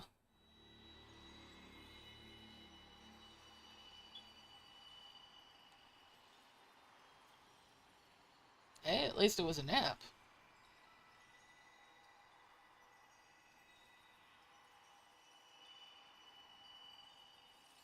From this day forth, I shall strive to bring honor to the seat of Vandani.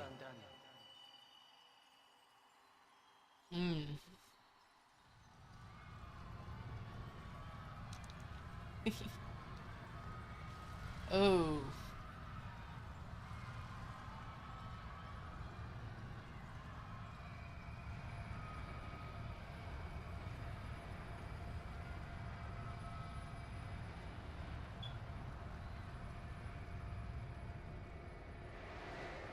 This is something.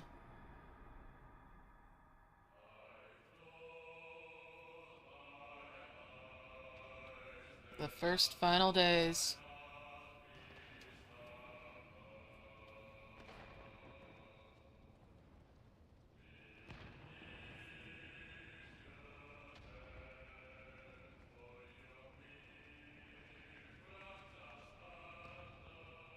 Even now, I remember standing there, locked in a moment where the sky is aflame.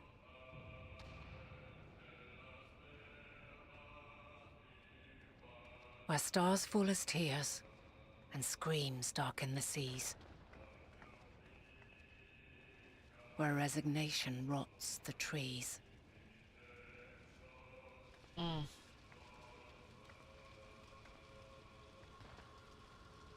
Where terror twists magics into abominations. Such is the lament of they who have gone before. The song of they who tried and failed to create a better world. The song of the end.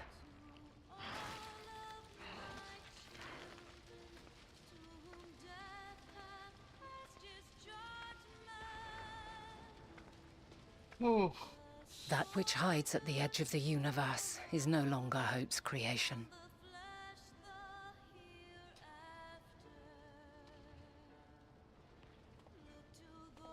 It is hopelessness incarnate.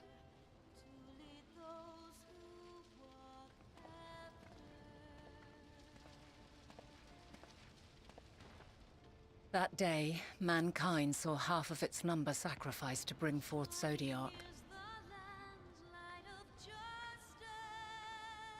And emet-selch breaks. And covering the star in a shroud of ether, we forestalled the final days.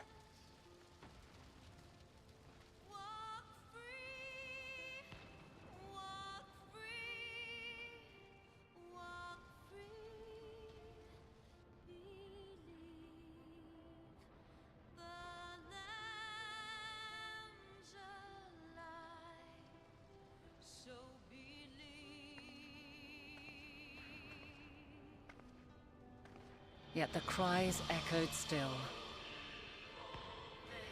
We wept for innocence lost, wailed for death inevitable.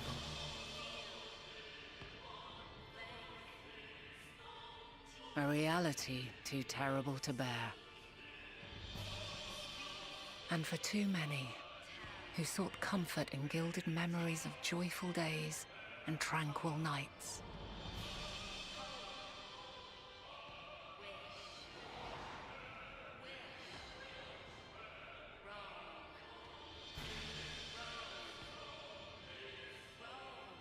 This is all wrong! Why must we suffer so? It needn't be like this. No. There must be a way to restore things to the way they were. To reclaim the perfect paradise we once had. No, my friends. Suffering exists, and we cannot pretend otherwise. No civilization, however great, could eliminate it. If we would live, we must accept it as our constant companion. Let us not seek to forget this tragedy. Let us carry it in our hearts, that we may grow stronger and know true happiness. We can't accept it! We won't accept it! It will be ours again! A world free of sorrow! No, it will not. For there has ever been sorrow. Mankind was but spared its biting sting for a time. So please, open your eyes. To try and reclaim those lives we lost by sacrificing yet more isn't wisdom. It is weakness. No paradise is without its shadows. If we cannot accept this truth and learn from our pain, then our plight shall be repeated.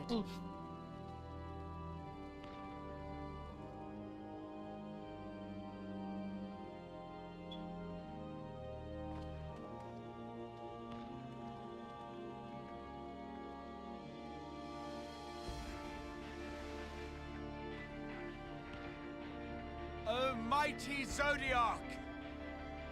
God, born of our boundless faith, we bid you, hear our prayer.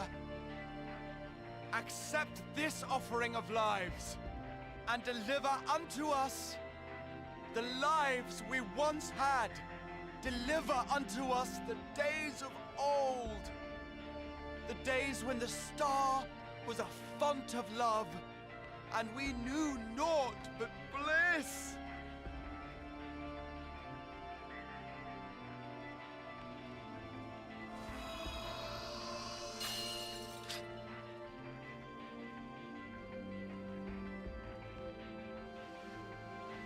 And this is when it happened. You would destroy it? Our beautiful world?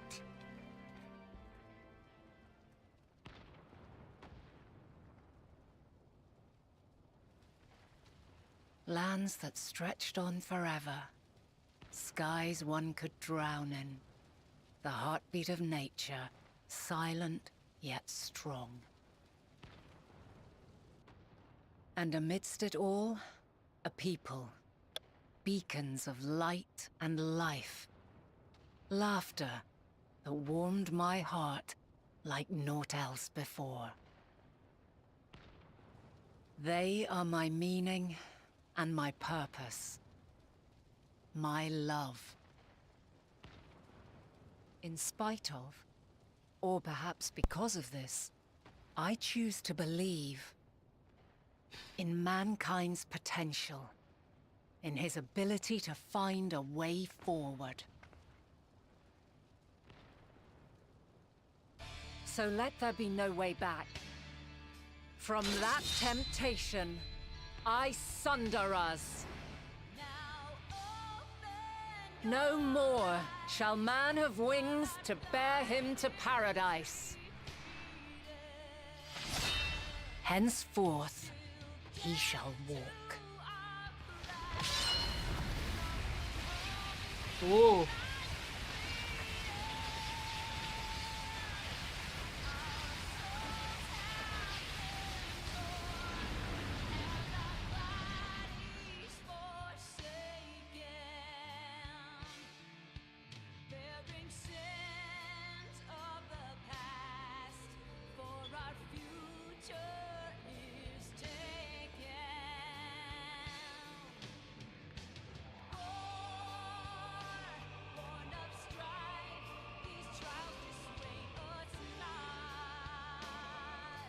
Takes on a whole new meaning here. All is excruciating pain. I breathe fire and torment.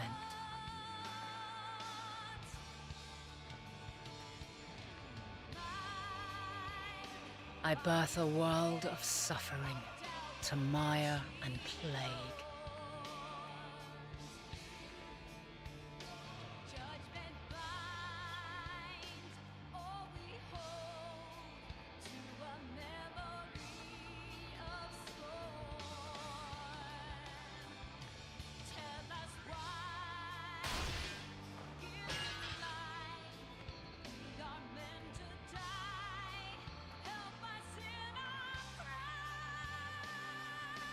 In one fleeting moment, lives come and go, ever moving towards the unknown. And in that fleeting moment, they cry for the answer to the question.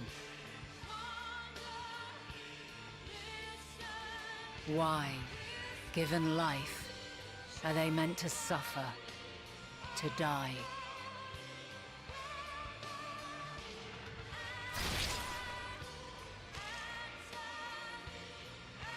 As fragmented, imperfect beings, yours is a never-ending quest.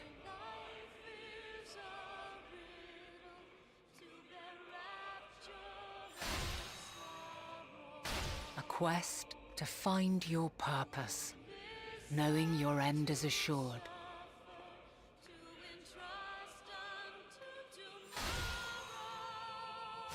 To find the strength to continue when all strength has left you. To find joy, even as darkness descends. And amidst deepest despair, light everlasting.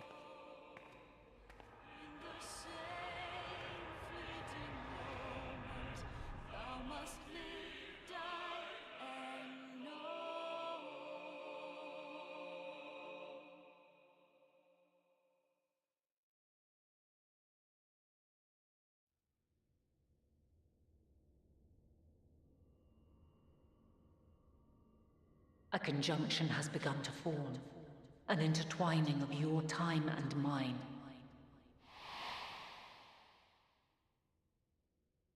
When you truly understand what is at stake, and your journey has prepared you to surmount the insurmountable, then shall I honor the promise made in another time, another age.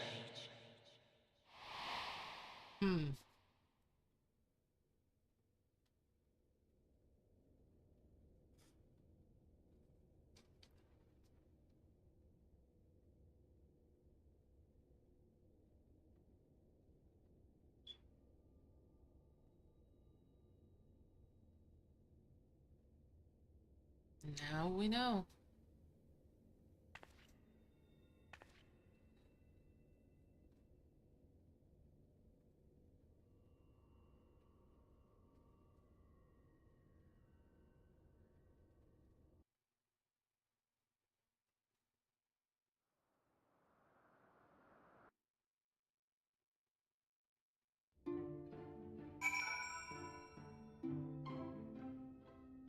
All right.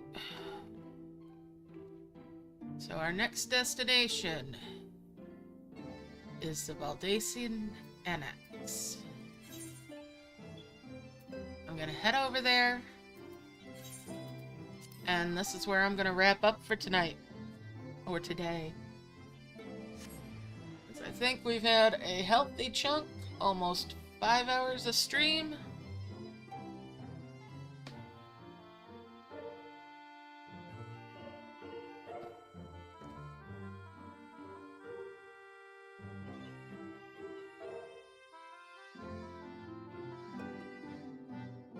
Thanks for hanging out, guys. And we'll pick up again a whole lot sooner than the delay that we've been having up to this point, because I know it's been since June for the last time I streamed any Final Fantasy XIV. And we'll carry on with this a whole lot sooner. Alright. So here we are. We'll just be here, ready to go next time. Thanks for hanging out, and I'll see you next time. Alright.